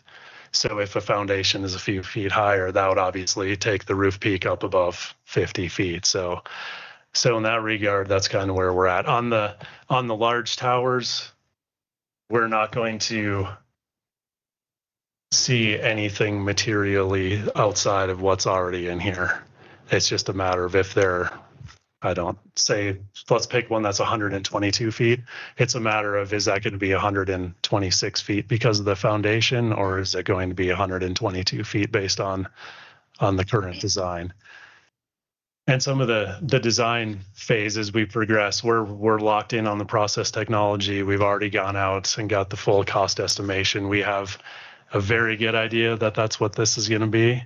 We just don't really want to have to come back for basically the same thing because that 192 turned into 193 as an example. Right. So to succinctly answer your question and stop talking, I'm not as good at that. There are not going to be any new towers that suddenly appear that went from 50 feet up to 187 or whatever. Pick the number. It would just be like the current towers with an addition. Yeah, plus or minus. Plus or minus that. Yeah. Okay, because that is kind of when you give the 20% or 10% or whatever, okay, then it kind of feels like you're granting one thing, and then if the project changes, it could change into something completely different that's already been. There's not a lot of oversight on that, but you've answered those questions really well. I appreciate your time and attention to that. So out of curiosity, just from an oil girl to a geologist, like those TEG beds, like how exactly are they going to be laid out? Oh boy. Like, are they flat or are they tall? I mean, because, when you have triethylene glycol, that's part of not allowing freezing. So are you is there a part of it that you don't want the helium to freeze, or how are they laid out, tall or flat, or what passes through them? Basically, we don't want anything to freeze other than helium all the way through. If there's any impurities anywhere, it will freeze up the plant. So you just progressively get colder, colder, colder. So water is the first thing to go. Yeah, you'll do the water off and then you'll go to the. It's I should know this by now, but the process diagram's in there. But it's basically water, CO2, H2S combined, then methane, then nitrogen, then helium. Right. Okay.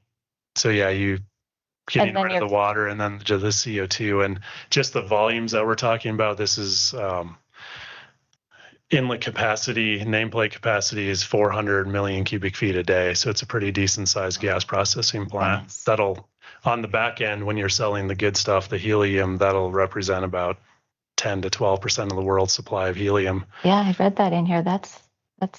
So it's really just crazy. Some of the sizing is just really due to not only the process technology selection, which is required, but then just the volumes that are required.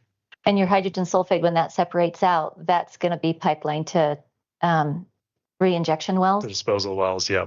And how far are they off from the site? Those are about 11 miles to the east. Okay, toward Dry Pine, toward 189. Toward the highway, yeah. Yeah. Okay. That site will still be several miles west of the highway. Because that's where in the application said that's where the majority of the pipeline run. Yep. And I also want to say, don't forget LaBarge is only 10 miles away and they have a fire department too. Yeah. Yeah. That is true. Thank you so much. I appreciate that. So I would like to say I got a hold of Tony Bilsar, who explained pressured gas to me, but died a couple years ago. And so I had to use ChatGPT, and it sounds like the 192. That ain't got nothing on Tony. Tony's got it all together. I think that man he had to draw pictures. But so you said you'd be okay with a 200-foot ceiling. And then, so you have the 5, I just had it here, the 192. We said 200 feet is the highest it possibly be. And then on any of the other 10% height adjustment.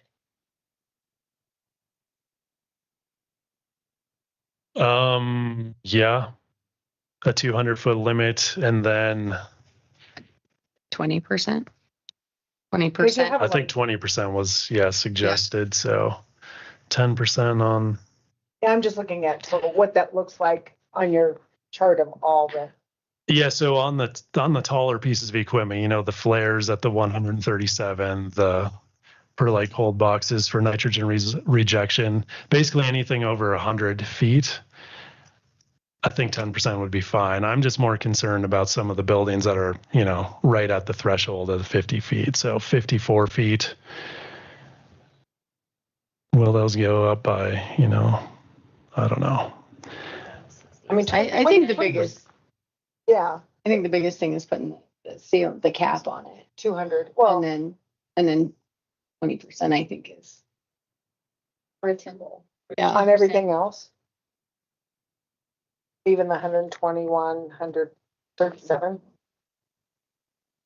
think so. Yeah. I mean, I would. Would you do it to like a 10%? I mean, but we don't. I don't personally.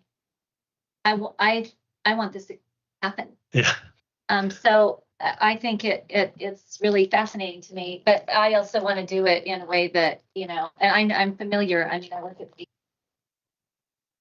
and I know the area. I know where you're at. You're not on any sort of ridge line, so you can go pretty tall, but it also is a high wind area. There's safety concerns, so would you be willing to, just for argument's sake, instead of a 20%, like a 10% increase, or are you pretty hard and fast on the 20% on the structures with a cap at 200? 200 cap is fine. Could we meet in the middle at 15%? It's like additional structures. I just feel like in regards to safety, like you mentioned, like you have so many other regulations, so many higher ups than us that you have to follow with OSHA and everything. I feel like that's going to really supersede any kind of regulations. They're just going to be way stricter than anything that we can put on you. Right. And I'm not trying to, like, if I had one structure over 50 feet, we'd be having the same conversation here. So the whole spirit of the plant and the intent of the project, we can argue over 10 or 20% or. No, I like I said, I did my research on the towers, and it seems like it's adequate to what you provided. So I do commend you. And what's 10% at the end of the day, but it's a lot when you're talking 137-foot tower or 192. So I'm really glad to hear about the 200. But the other thing is, I'm so sorry, I have to ask Chris this question. A CUP always has a year to complete. Why don't we have something different on industrial? Was that ever discussed? CUPs for industrial? Yeah. No, and I mean the other places where we've done, there's 2 other cases I can think of where we've done a similar thing, and neither one of those was industrial. Yeah. So I don't know. It's always just been circumstantial. I mean, because it makes sense to me that longer than a year. And you're asking for like.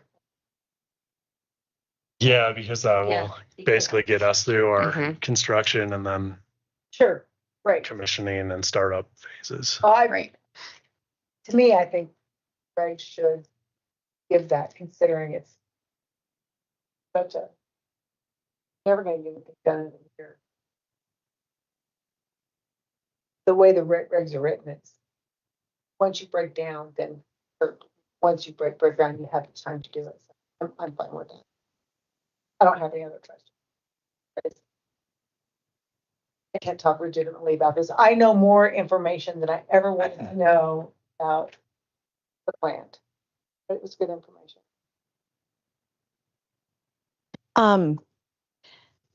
So I'm going to backtrack a little bit. So when this first was being developed and planned, this was foreseen. The height of the towers were going to be foreseen. Was that, why is it kind of, it feels to me just sitting here that it wasn't really known before? Yeah, during the 2025 rezone, we weren't as progressed in our design phase. We were very early in our design and in our engineering design, and we weren't exactly sure, what exactly the heights would be for the CO2 fractionation towers, for example. Now we do. So at the time of the rezone hearing, yes, because height exceedances are allowed in heavy industrial with a conditional use permit, we at that point told believe this board and the commissioners that we'd be back when we were ready, and the project design had developed enough that we wouldn't just come in and throw something at the wall and hope it worked. We wanted to come back in with real numbers. And just until the plant is built, there's always going to be some little bit of a margin of error, which is why we're discussing this condition of 10 or 20%. So that's kind of the thought process there. But it feels a little bit like it's kind of throwing things at the wall, because we're going as high as we possibly can and not maybe being a little more it's like if it was 500 feet, we'd go, okay, let's go for 500 and see what everyone says. I mean, is it, and I know I'm speaking like I realize I don't have the background that Gudrun does, but does it, Is it going to be 200, or is it going to be and can it be more figured out more conservatively? We are pretty much where we need to be based on the design and the equipment availability. Let me just back up for a moment that this is not a standard gas processing plant either. This is one of like 16 or 17 helium plants in the entire world. Yeah, I saw. So this isn't just go down to, Bob's hardware store and pick stuff up. I know you realize that. I'm not making light of anything, but this is very highly specialized equipment. So not only did our several years worth of design process and all the engineering hours that went into that to select this process design and just what are the steps you're going to use to get the helium out of the gas stream. Not only is all that factored into this 192 feet, that's what's basically available from the specialized technology provider that is able to construct these facilities. So we chose the 200 based on the 192. The 200 is completely arbitrary. So if it was 500 feet, we wouldn't go get a 497 foot tower. The 192 is what we need to safely and efficiently build our gas process. But would it be possibly 210? Based on so we know what the equipment height is. It comes down to the foundations and what that's set on. If that's going to be 5 feet above ground or that's 15 what you're feet saying, above ground. So I don't know really how to answer that question other than I think we're willing to commit to the 200-foot height limit. And then if we want to get more complicated, any structure or vessel above 100 feet, we could do 10.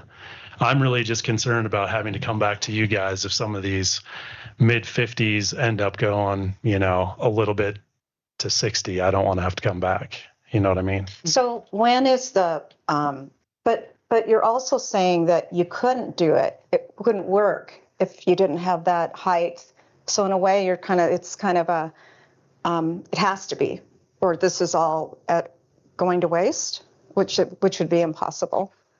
Yeah, well, height exceedances are allowed Right. in heavy industrial with a conditional use. So yeah, we did know that we were going to exceed the height for some equipment.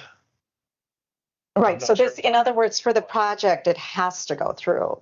It has to go through at 190, whatever. Yes. Yes. So this kind of has to go through Yes.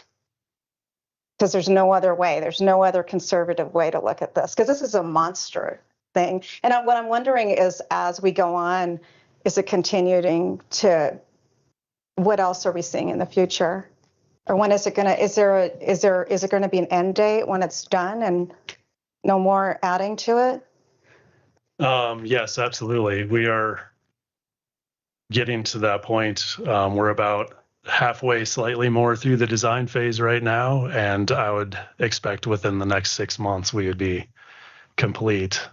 But we're here right now because we feel like we have progressed the design enough that we're comfortable coming here and not wasting anyone's time, but yet getting the permit in advance to maintain financeability of the project. Because all of the equity and debt I just providers. don't understand why at the beginning in whenever it was all that it would have been just provided that yes, if we're going to do this, this is going to be possibly, and that just the full red carpet would have been thrown out. Like to do this project, we can't stop it midway. So why did it involve? I guess the question I don't understand. Why did it involve these steps where obviously it has to go through? Do you know what I mean? We haven't it's like designing. This is just where we happen to be in the process. So it's a continual progression. I'm sure I'm missing. I'm sure. No, you're not. I think you're right. I mean, it's a really fair question, and I mean, there's other applications where things shift from phase to phase, and it's not looked upon kindly. I mean, but this is a bit different because what we did know for sure when you put in the application is you would be coming back for a CUP for this. However, the scale of it is pretty different from what was proposed back in 2025. So it was 4 or 5 things that exceed that with nothing higher than 150 feet was what 4 or 5 things that exceeded 50 feet with the highest thing being 150 feet.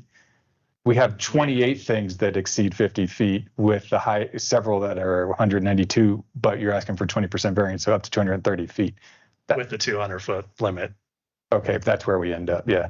But that's pretty different. I mean, to be fair, I think so. I think that's what your question is, Micah. It is. It just seems to me like it seems unrealistic to have started this. And I know you're doing the proper steps. I'm not saying that. I'm just saying that to foresee this. It feels like it's been kind of a drip, drip, drip. Like here it is, and here it is now, and here's the full faucet's on full strength now. So I'm coming in brand new, and I'm just sort of seeing it, and I'm just wondering why wasn't this really seen before when it was proposed instead of this feeling of this. Like I said, this drip, drip, drip thing. And I'm just wondering, is there any chance it could be more conservative, or are we just reaching for the stars with it? This is what we need to safely and efficiently process our gas. Sure. To provide 13% of the world's helium supply and provide 50 long-term local jobs. Yeah, several I hundred read that. Yeah. Construction jobs. $30 to $40 million in production taxes annually Yeah, obviously the project's rolling. Right. Yeah. This is just a continual design phase. That's how these large scale That's my question though, is how long continually is this going to go on for? Another 6 months we should be fully got designed. that, but it's hard to believe, right? I mean, I'm wondering I'm just talking about the final design. We have several years of construction. Right there. Okay. Okay. Yeah. Sorry, I was misunderstanding you. That's okay. Yep. So this summer is about site preparation, civil work, building the pad, doing the dirt work. Then we are basically winter stepped out, if you will. Then next May, we will start actually setting the foundations, hauling in some of the equipment, and then we have 3 summer seasons of building. So yeah, this is a very large project, but the actual design will be done over the next 6 months, call it. By May 1st, we're ready to go. Might I, Madam Chair? Yes, please. So, with the final design, do you see it as much different than the proposed design now? Like, in general, there'll be a few more structures. How many more structures? A little bit higher height. Just kind of higher. You've said higher height based on foundational. Yeah, it'll be substantially similar to this, but to the point you were making earlier, there is a list of equipment sitting here that are basically the buildings that enclose the vessels and equipment and everything, that the peak height, the ridge line of the roof, is currently sitting at 47 feet or so. So if the foundations change a little bit, that could bump several more pieces of equipment up here, which is why we've kind of entertained the idea and proposed the condition of increasing the building count, knowing that we're that close without having to come back to you guys and do this again.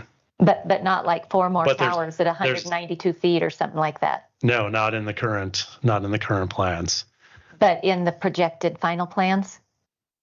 No, not in the projected final plans. With the current design, all current towers. It's not like any additional towers, but there could be changes in the heights of those and the subsequent buildings. Yep. Of what is current. Okay. And I apologize if I misspoke in the zoning meeting, limiting ourselves to half a dozen structures and 150 feet. That was early in the design phase, but I don't think the intent of the project has changed to build a 400 million day inlet capacity gas processing plant to separate out the helium and methane.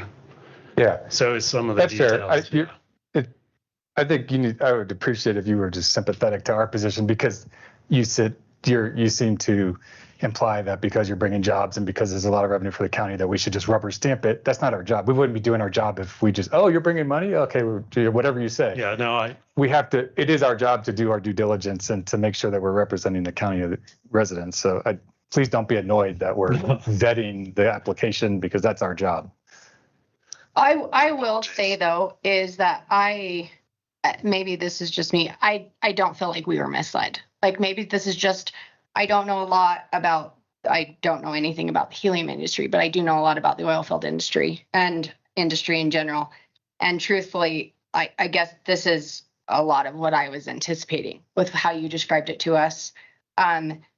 So I would say I don't think that we were misled. Obviously, you didn't give us the exact numbers before, but you didn't know those. Right. I think this is a great project. And like I said, this is pretty much what I was anticipating with how you described it in our first set of meetings.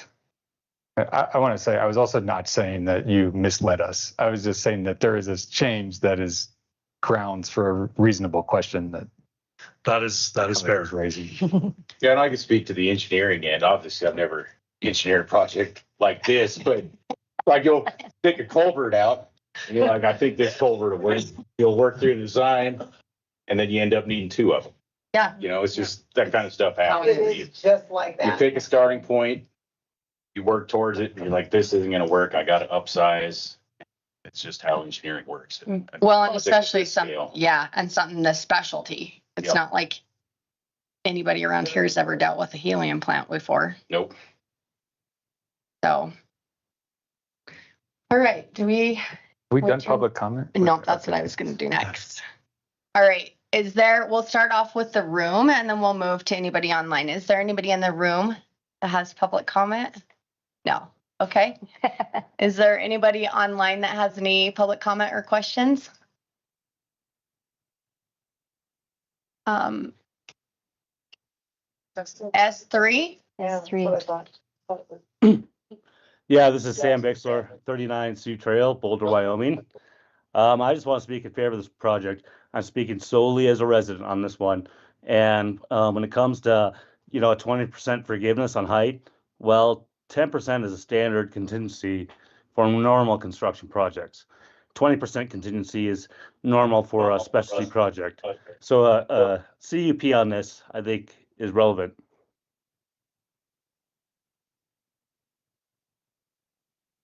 Super. Thank you so much for that information. We appreciate it. Is there any other questions or comments online?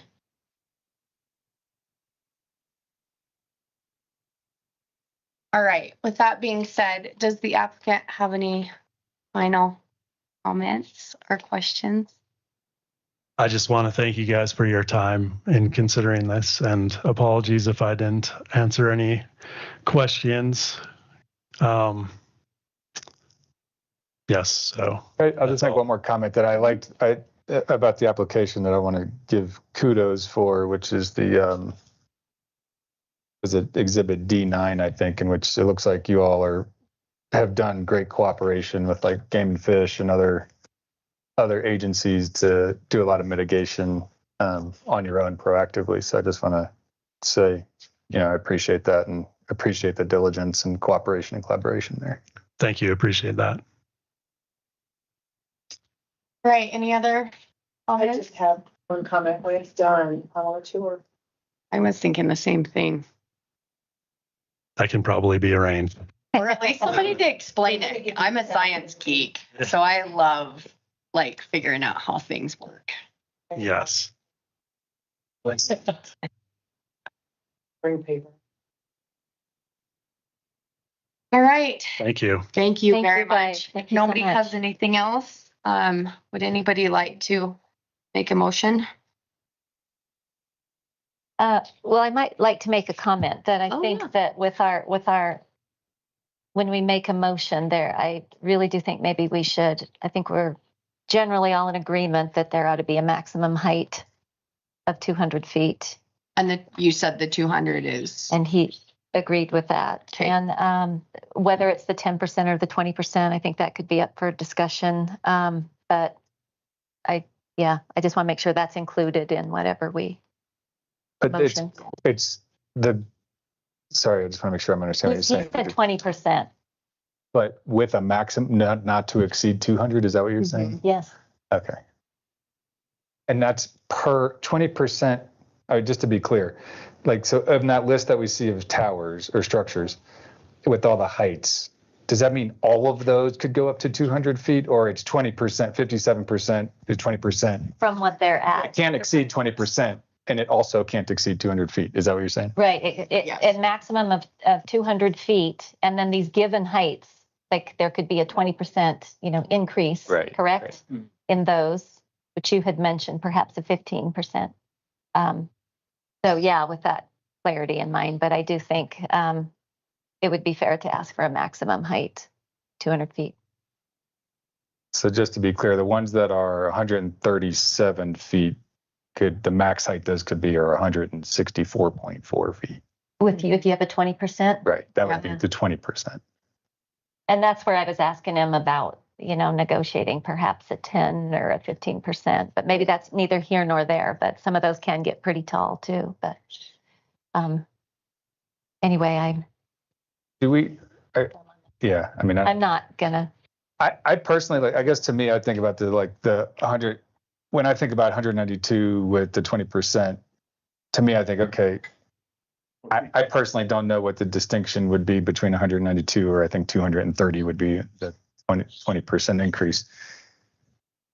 I think about would it make a substantive difference in my interpretation of this application? That probably would not, based on where the circumstances of this particular application. So I guess, I don't know. Do you pick 200 feet because you think why? Well, it was recommended, and a 230-foot tower is huge. And So it's a 200-foot. I guess. Correct. But that's 30 extra feet. And if they can do the same thing at 200 feet, that they can do it, 230 feet. Okay. And, I don't know. the heights of those, I guess partly I've always been a little bit worked up about heights to some degree. Just because I think sometimes if you can efficiently do something at, a lower height, we ought to strive for that. We ought to strive for that generally. I guess I agree with you on that. I guess my thinking though is like from a builder's perspective, they're not gonna pay to put 40 more feet on it if they don't have to. You know what I mean? Like that's my thought process. Is they're trying to make this as cost efficient as possible too. I understand and I completely agree with you, but I also think like if they can get by with 192, they're absolutely going to do 192. Like they won't do because it won't be efficient and it's going to cost a lot more build. Yeah, the extra feet. Think. But I don't know. And I don't know. That's why I asked you about the, maybe the height is required for helium versus the other, the other substances that I'm more familiar with. Yeah, I think it is just, again, the specialized, unique raw gas stream and just the volume at which we're trying to efficiently and safely process out the helium and methane for sales, and then CO2 and H2S for disposal. But also one thing that I didn't necessarily really focus on or address is that this is actually, it doesn't appear to be because it is a big facility, but it's actually a compact footprint. And I think and I don't know the details of this and I'm probably getting over my skis, but as you reduce the footprint for wildlife concerns, you have to go up. So I'm sure there's a balance of that in there somewhere. And we just tried to minimize our surface disturbance to the extent possible. So I probably should have mentioned that earlier, but just never, I guess. As I looked at this, not that I'm any sort of expert, but I don't think this is a monster compared to what I've been around monster plants before. They are ginormous. They are a huge area with all kinds of towers and separation tanks. And oh my God, it just looks like it's crazy. So as I look at the design of this seems actually pretty compact in comparison. Can we discuss there was a few proposed conditions in the staff report. Maybe we could just talk about those if we're ready to get towards making a motion. So the first one was just basically that it will expire 4 years from the date of approval. So extending the default 1 year timeline. I'm guessing we're all on board with that. Is that? Yes. The other is, the 20%, something along the lines of referencing the table in the application and saying that the towers may be the greater of 20%. No, the lesser of 20% or 200 feet. Is that the right way to say that? Height allowance. Or 20% not to exceed 200 feet in any. And then there's the last one is the prior to substantial construction traffic associated with the project, BSO shall coordinate with Sublette County Road and Bridge regarding construction traffic. Is that still relevant based on the latest and greatest data from Billy Pape conversations? Is that true, Haley? From my conversation, I think he would just like to have coordination. I think that was. It's a pretty low bar condition. It's just standard. We talk to them. So. Yeah. Commit to coordinating with Road and Bridge. Just the only caveat there is we are not the only industrial user on the county road. I don't. Yeah. Well, this is just saying you'll coordinate with them. That's the bar. Yeah. Okay. So we can do that. And then I guess we had talked about like the lighting on I don't think in Exhibit D9 there was anything about lighting, but my preference would be to say that any additional lighting above and beyond safety lighting or whatever is required by others would be like dark sky friendly or something along.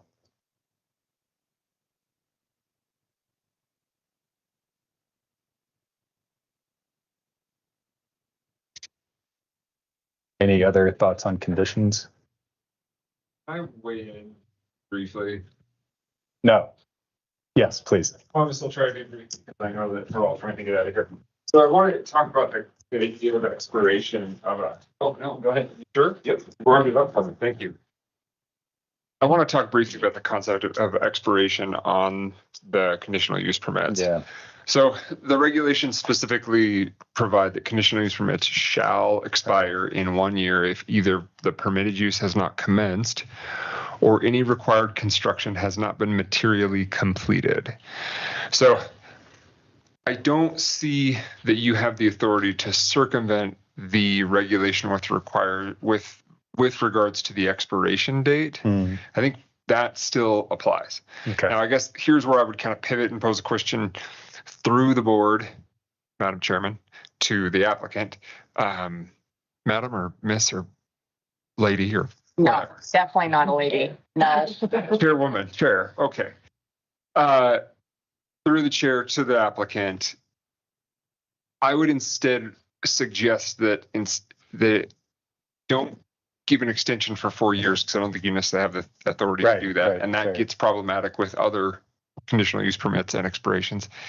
I would instead define in the conditions what material completion is for this application. So for discussion's sake, if there's something the applicant knows, we 99% sure that we can get X done within a year, whether that's site prep, leveling, whether it's foundations, whether it's actual PE stamps on site designs, whatever it may be, define that as your material completion. And then once they have achieved that within the year, then they're not expired. Because then that is material completion. Right. It's not substantial. It says material. So that is something that is functional in that space. Like they have done something tangible to accomplish this. We've defined what it is. Everybody knows what it is. It's dead. But they wouldn't have to come back because they wouldn't have to come back because, and this is one of the things that when we get to the regulation updates is so crucial. Because we're running into this problem with zone changes, with state regulations, with everything else. There needs to be a methodology whereby someone can come back and ask for an extension. When it exists for like a variance, you can grant an extension. Well, in a variance or in a building permit, but not in a conditional use. And so it's really weird in that space. So that would be what my suggestion would be. And I guess I would pose through the chair to the applicant, is there something in that space or something that you can define right now that you can complete within the next 365 days? Site work, civil grading, something along those lines we could commit to within a year. If we haven't done it within a year, it's probably fair that we come back. And the final, what about the final materials. completed plans? You know, Yes. sorry, Like the I'm 100% struggling with design. words. 100% design. I mean, because then it's definite with what we in compliance with what the CUP is for. Yeah. If you had stamped plans, completed plans. I mean, is that fair? I don't know. I mean, we can work with this. What I want to make it something that. Can we not have? Excuse me. May I speak? Yeah. Can they not have commenced to build this where they show that they're actually in current construction of this project to where they're in compliance? I mean, maybe it's not completed, but they have started this construction as they talked about. Would that be? I think that's what we're just saying is what do we say is starting? Because starting is does that mean just cut the paintbrush? Or what are we saying is completed? And I think it sounds like you can do a site work. Site work could be. That sounds ambiguous, though. But it has to be something that's completed. I'm wondering, the other thing I wonder, Clayton, is could we make a condition tonight that gives the applicant time to come up with what they think, a definition of that to put in front of the BOCC? Sure. We don't have to decide. That seems like unreasonable right now to ask them to.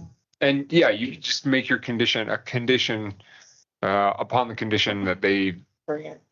That material and agreed upon definition for material completion. Yeah, something to that effect. That's my only suggestion. I just don't want to run into a situation where we have by operation of time, expiration of CUP, because I think everyone knows that that stack is not going to get built in the next 365. Yeah. I agree. Or anything that Great point. So would that be best for you if we leave it up to you to come up with that definition by the time you take it, if this passes? Yeah, I will definitely need to run that by some engineers. Yeah. You're gonna make their day. Yeah. But So we are coming up with a definition. Material completion. Within 1 year. that's what Was there bothers a me, the completion. It's from the date of approval. From the date of A approval. year from a date of approval, which would From be the the resolution VOCC. date, right, Clayton? Yes. Data is The material completion is like for this project being so grand is what's kind of throwing me for a loop. So You know what I mean? That's why I'm wondering about if they can't, show that they're working toward it. But when you have, yeah. So I think don't get hung up on the word complete. Spend more focus on the word material. So it's as long as it's something is headed in that direction. So whether it's grading or site prep, foundation prep, whatever that is, whatever can be defined, and then they can come to us and say, look, we have the site, we met site prep, we have it graded. So graded, that's material. It's material towards the completion of the project, and it's done within a year. Does that bring it give it a little better? yeah. It's a weird I situation. disagree about And completeness. Site Okay, grading. yeah. Yeah. That one's, I think site grading's a little tough for me to catch on to that one because you can do any site grading in this county without a permit. I just don't feel like that's a strong. well, Well, they'll have a But- couple weeks to. That's Right. my own. I think having stamps on a But stamp on a plan. immobilized, if you are mobilized, I'm like, I feel like that itself could be a big thing too. In my thought. But yeah, how do you, Stamped that's for plan. you to figure out. Mr. Bailey? Microphone.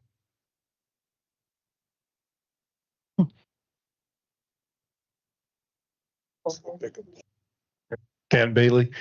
I would like to caution that the as we've talked about, or Clayton's mentioned that it's materially and progress made, not paperwork progress, because I think that there's always a demarcation from when engineering ends and actual construction starts. It's very easy to get to the point that all of the planning's done. If you were to call that done, it's very subjective to try to say, are those plans really complete? Or is it real progress towards the CUP? And I don't think that's easy for you folks to determine. But when you see material progress made on the site, that you need to define that in your condition, that is your benchmark that you need to make. If you try to do it with engineering and determine whether or not those are complete or drawings are going to be revised or not, I think you're setting yourselves up for a very difficult decision. So just my 2 cents worth. Thank you. Thank you.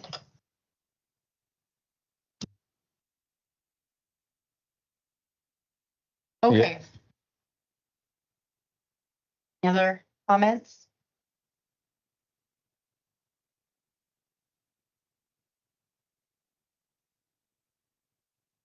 Someone like to make a motion?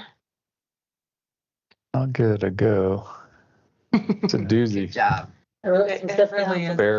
Bear with me. All right. Do some scrolling. So, okay.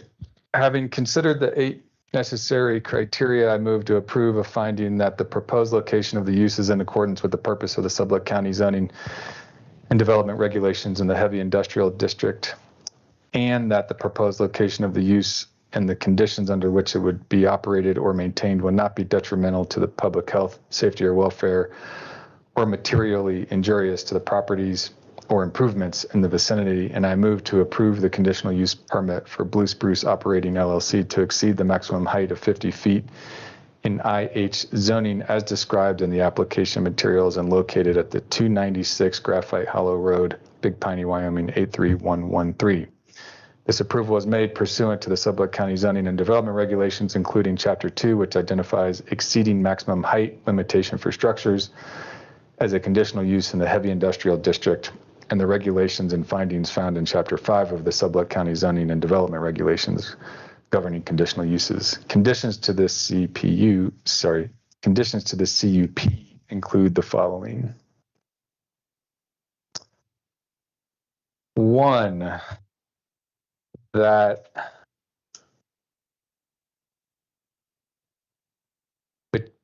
a scope of work meeting a mutually agreed upon definition of material completion used within the time limit associated with conditional use permits is what's the grammatical way to say that? Is found between BSO and the Board of County Commissioners at the Board of County Commissioner meeting. Is that a reasonable way to state that? I think that sounds good. Make sure and prep them for what that means. Yeah. Okay. Okay. So that's condition 1. Condition 2, that the 28 structures identified in the application in front of us today as exceeding the 50-foot height limit shall not exceed 20% of the stated heights in the application, and no structures shall exceed 200 feet. Is that a reasonable way? Okay. We wanted to make sure that they had the flexibility in case a couple of those buildings that aren't listed, like he was saying, they have some that are 48 might go above, so that 28 number might need a little flexibility. You wanted the 20%. You want 20% of the structure count? And an increase of 20% total number of structures. I missed that part. Okay, well, let's do that as a separate condition then. So we have the 20, how do we do that? Okay, so let's modify condition 2 to be that so how do we identify the ones that are not in front of us in this plan? She has it right here. The planning and zoning administrator may I don't know if we say it, administrative approve minor modifications resulting from final engineering. Okay, so It's at the bottom of page 19. Yeah, I see it. Okay, so you think based on everything we discussed, that's still the right language? Maybe take a look at that before you. Can we just reference that? Let me just. It says in the height of individual structures, right? Provided no structure exceeds Okay. 200 feet.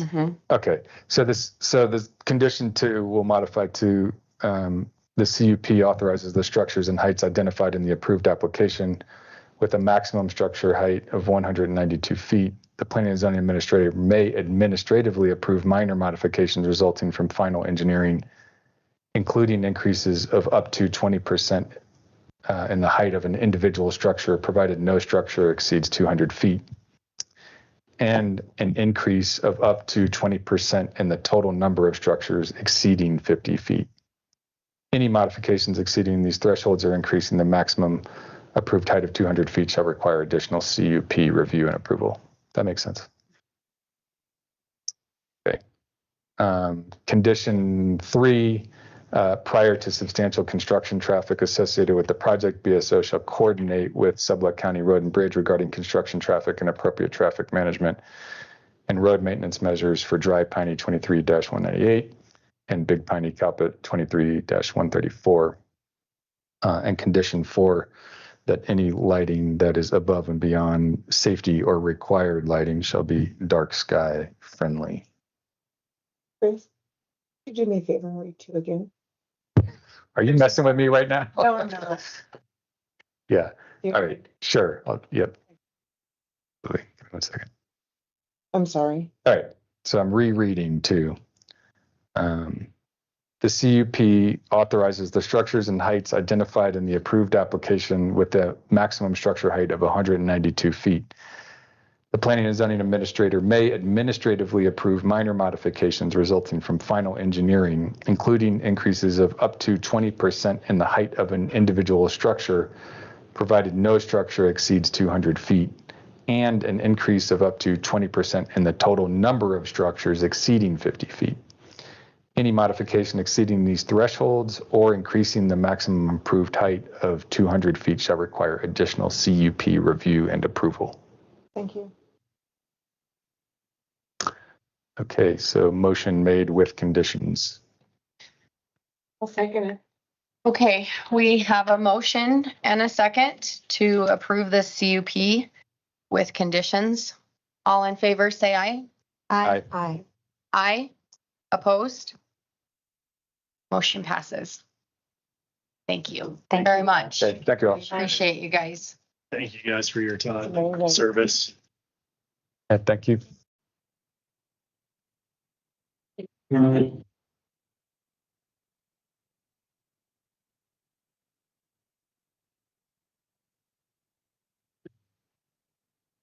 So I learned more about really intense driver warrants.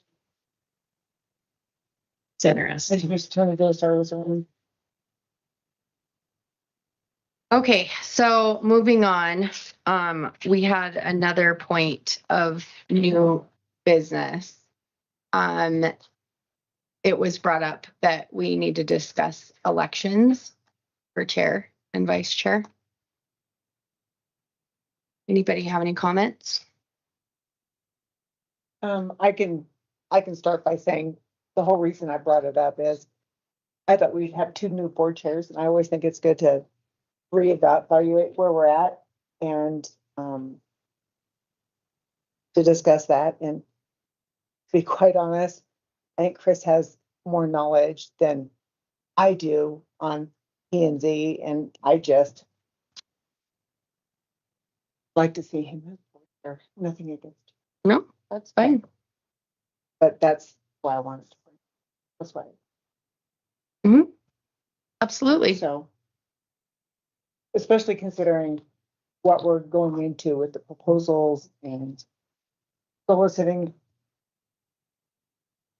folks and get their input, just like to throw it out there. Yeah, absolutely.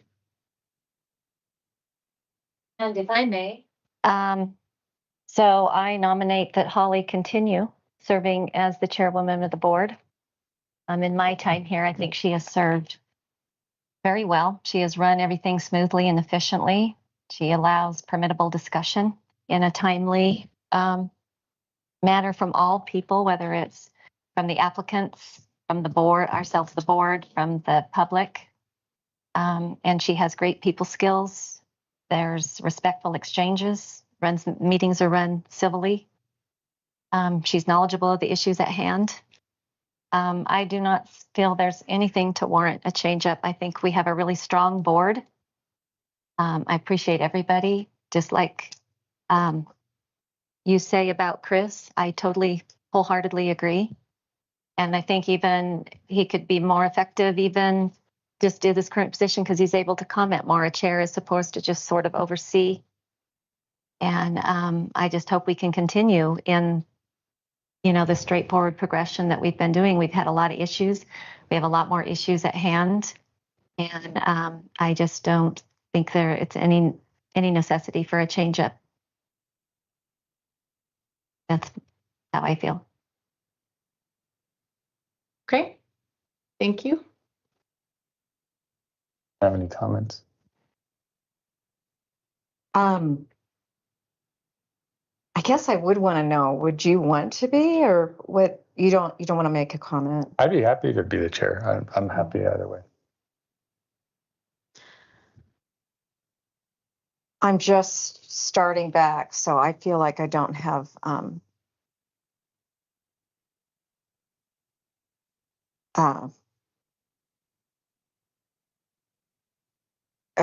good standing necessarily to say. But how is this voted on? So typically you make a motion. I think, Um, I think Gertrude made the motion. I made a motion. Yeah, I Okay. nominate her to continue on. Sorry, I think she's, Clayton, is there an issue that we already have the agenda published? No, okay, I just want to make sure that we're not like doing, if we need, Well, and plus this is not something. okay, okay. if I might make one more comment, usually when you replace a chairman, it's because of, some sort of complaint or ineptitude. And, I just don't feel like this is warranted. I think Holly has conducted herself and this board really well. I mean, I'm happy to be a part of it. So I don't think we need to bring any sort of contention into how well we're doing right now. I don't think that that's necessary. I'll respectfully say that's not how we've operated in the past. I mean, actually, it's not been the case where it's in our bylaws that we vote every July actually on, and we can do more than that, but that every July we have to hold an election, which we didn't do. Maybe we should make it August. July might be unrealistic, but we have had change since I've been on the board. We've had changes of the board because someone just says, well, it's been a while. Does anybody want to do something different? Without issues. So I don't think it's a negative thing. It's not under any circumstance. I don't think Tammy intends it that way at all. And we certainly have had peaceful transfers without any contention. So I'll just push back on that a little bit to say that I don't think that's quite true. And it's not been the history of this board as long as I've been on it. Well, I would hope we could respectfully move forward regardless. I just see us coming into a lot with the proposals, which I would love to hear an update on the proposals as well, to see what you guys thought happened. But Chris just has a ton of history, ton of knowledge that I think would be very nice. So bye, Clayton. Thanks, Clayton. Thanks, guys. Have a good Thanks. Bye. Good night. Okay, so we have a motion. Do we have a second? No. I mean, Second, to Okay. keep you in as chairwoman. Yes. I'm sorry, what? I have a She motion made to a keep motion to So- keep me in as chair. Right. And I was asking if there was a second. So we need a second, right? in order to move to the vote, yeah. Okay, second. You second, is that what you said? Yeah. Okay, so we have a motion and a second to keep me in as chair. All in favor, say aye. Aye. Opposed? Nay. Okay, motion does not pass. Do we have another motion? So I motion to make Chris Lisinek chairman. Okay, do we have a second? I second it. Okay, we have a motion to appoint Chris Lisinek as chair. All in favor, say aye. Aye. Aye. Opposed? Nay. Nay. The motion passes. Good job, Chris. And thanks to you for your service as chair. Absolutely. Thanks. Okay, so we keep moving on, correct? Okay. So old business, comprehensive plan refresh and regulations update, project update. So you want to go over this or you want me to? Give a brief update, or Chris, do you want to? I feel like you guys have been very involved in this. Sure. Yeah. So I would say that, well, I mean, Haley has done the lion's share of work with Christy's support and Scott's support. So big thanks to the office for doing an amazing job on that. But basically so we did an RFP. We got proposals from, 12 different candidates or qualifications. We did a request for qualifications. We got qualifications from a dozen. We selected 5 to move forward in an interview phase. interviews and proposals. They submitted proposals to supplement their statements of qualifications. And we just finished right before this meeting, the last of the 5 interviews with the candidates. We've done some recapping, but we've not come to any decisions as of yet. We're going to meet next week and make decisions.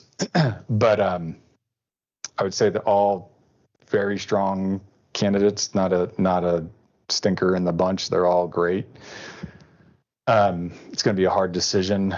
They each have their strengths and weaknesses, and I think what the plan is to make a decision by September 1st, by or before September 1st, on 2 to move forward with to negotiate scope of work and pricing further, and then select the final one by September 15th.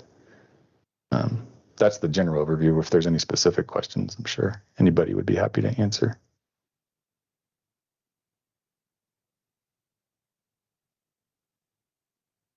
I've been really happy with, though, the consultants that we have. Like said, the 5, I feel like it's going to be hard to decide, really, because they all bring a little something special. But they're definitely, I feel like, all on the same caliber, for sure. So, is there any that stand out for specifically that have worked in the setting? Because when I was going through them, they seem to have a plethora.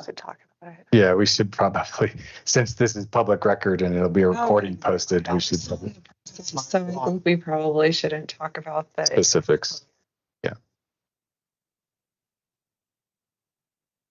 How would I just lead on that? If you would like to come in the office, I'd be happy to go over some stuff with you. Okay, I'll do that. I feel like, though, this has been a very time-consuming process. I think everyone that's on the selection committee, I think it's been very nice to have everyone involved. And it's been a lot of really good discussion so far. And I think it's going to help with the entire project to have this selection committee involvement.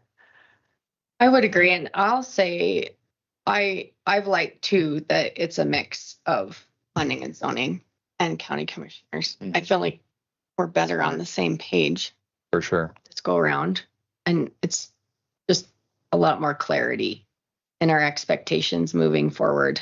And I've enjoyed the process. It's long, but it is.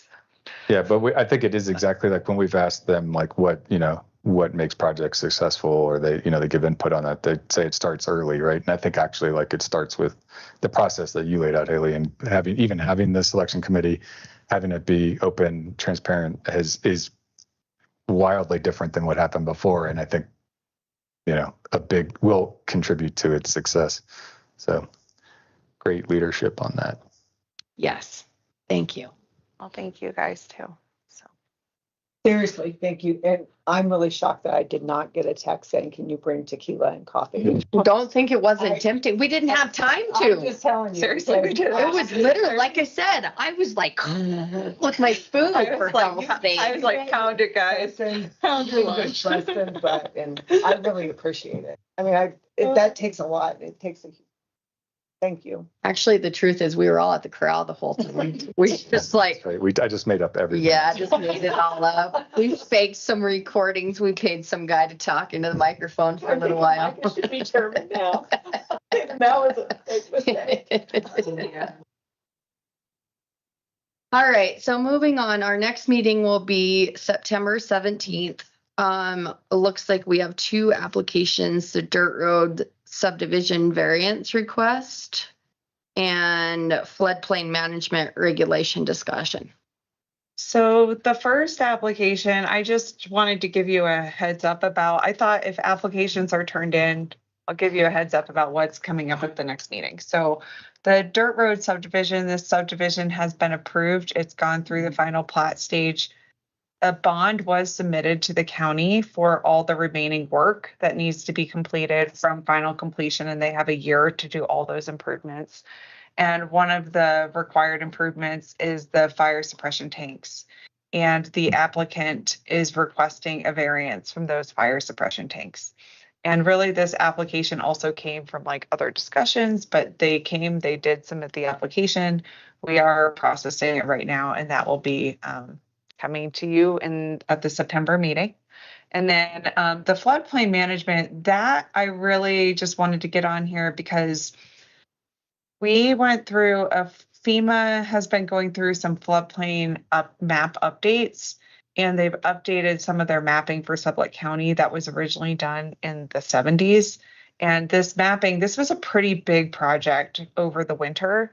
And the meetings, I mean, this is it really needed to happen. And the mapping is not final, but they've done some base level elevations and to come up with some really, I mean, it's useful mapping. But right now, when someone comes in for a floodplain elevation certificate, we are the floodplain manager, the planning and zoning office. So we have to issue elevation certificates. And this map is more precise than what that existing map is. It's not the final map, but we would like to propose that this could be used in addition to the existing older mapping to help with guidance of floodplain development, because it is, I mean, there's been so much work that's gone into it. Again, the project isn't done, so additional mapping may be done in the future if FEMA gets more funding and if we do move into the next phase of the project. But it was recommended that we could look into updating some of our regulations. And I just thought this would be an easy one possibly for us to look at. Are there any easy ones? Well, that's the thing. I was going to say, I feel like there is quite a bit on when I did this and added on here, I was like, oh, we can get to it. And now I'm like, I will try to get this onto the agenda. But I was like, I think it would actually be a draft regulation that we would start talking about at the next meeting related to this. But I need to have time also to look things over. So if it doesn't happen at the next meeting, I apologize. This is me being overly ambitious, but it would be great, I think, if we could have this on the table. So that was just the thought of having something about floodplain management. And Rio Verde has been very involved with those discussions as well with FEMA, and actually several different departments with the county have been involved in those discussions, and this is extremely beneficial. So. Super. All right. So that being said, is there any other comment from the public? Anything? Dan, got anything for us? Nothing? No. Nothing at all? Hoping about the process of the consultant, so I'm waiting all night for that. Bite, so I'll be patient, I'll wait. Well, it is a lengthy process that we're working through, Dan, but we're making good progress on the positive. So yeah, we should, what would it be? Is that 3 weeks, 4 weeks that we'll send a recommendation, give a recommendation to the county commissioners? My brain's not working. Goal is to narrow it to 2 by September 1st. And then we actually need to reach out to the consultants to let them know that we're changing some of the process, because we originally were not planning on doing it this way. Mm-hmm. So I will reach out to them and just let them know that we are considering changing the process right now.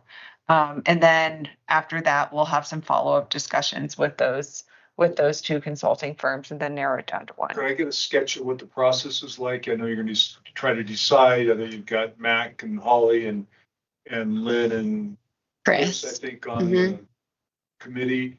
You'll make a decision down to 2, and then what will happen, and then just maybe sketch it out for me. We have a follow-up meeting next week. So we finished the interviews today and talked about it. And at our meeting next week, we're going to be keying in some of those next steps. So I think it was more, let's get through the interview. We haven't really solidified everything related to the next steps besides narrowing it down to 2. And we have like a decision, kind of a scoring card for everyone. We asked everyone the same 7 questions. And I feel like those questions, actually, we put a lot of thought into those questions just to make sure it is like relatable to the project. And I feel like though I haven't even filled out all of my scorecards yet. So I think we're all just trying to get caught up and more think about it on our own before we regroup and get our thoughts together.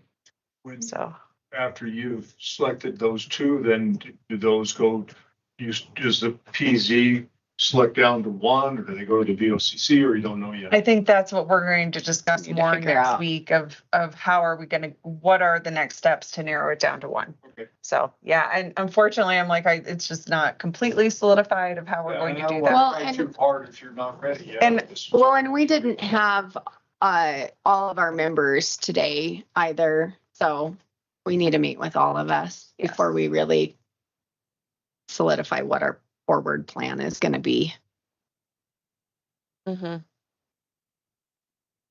Yeah, I wish we could share more right now, but I think the fact that we are mid-process of it, that's more of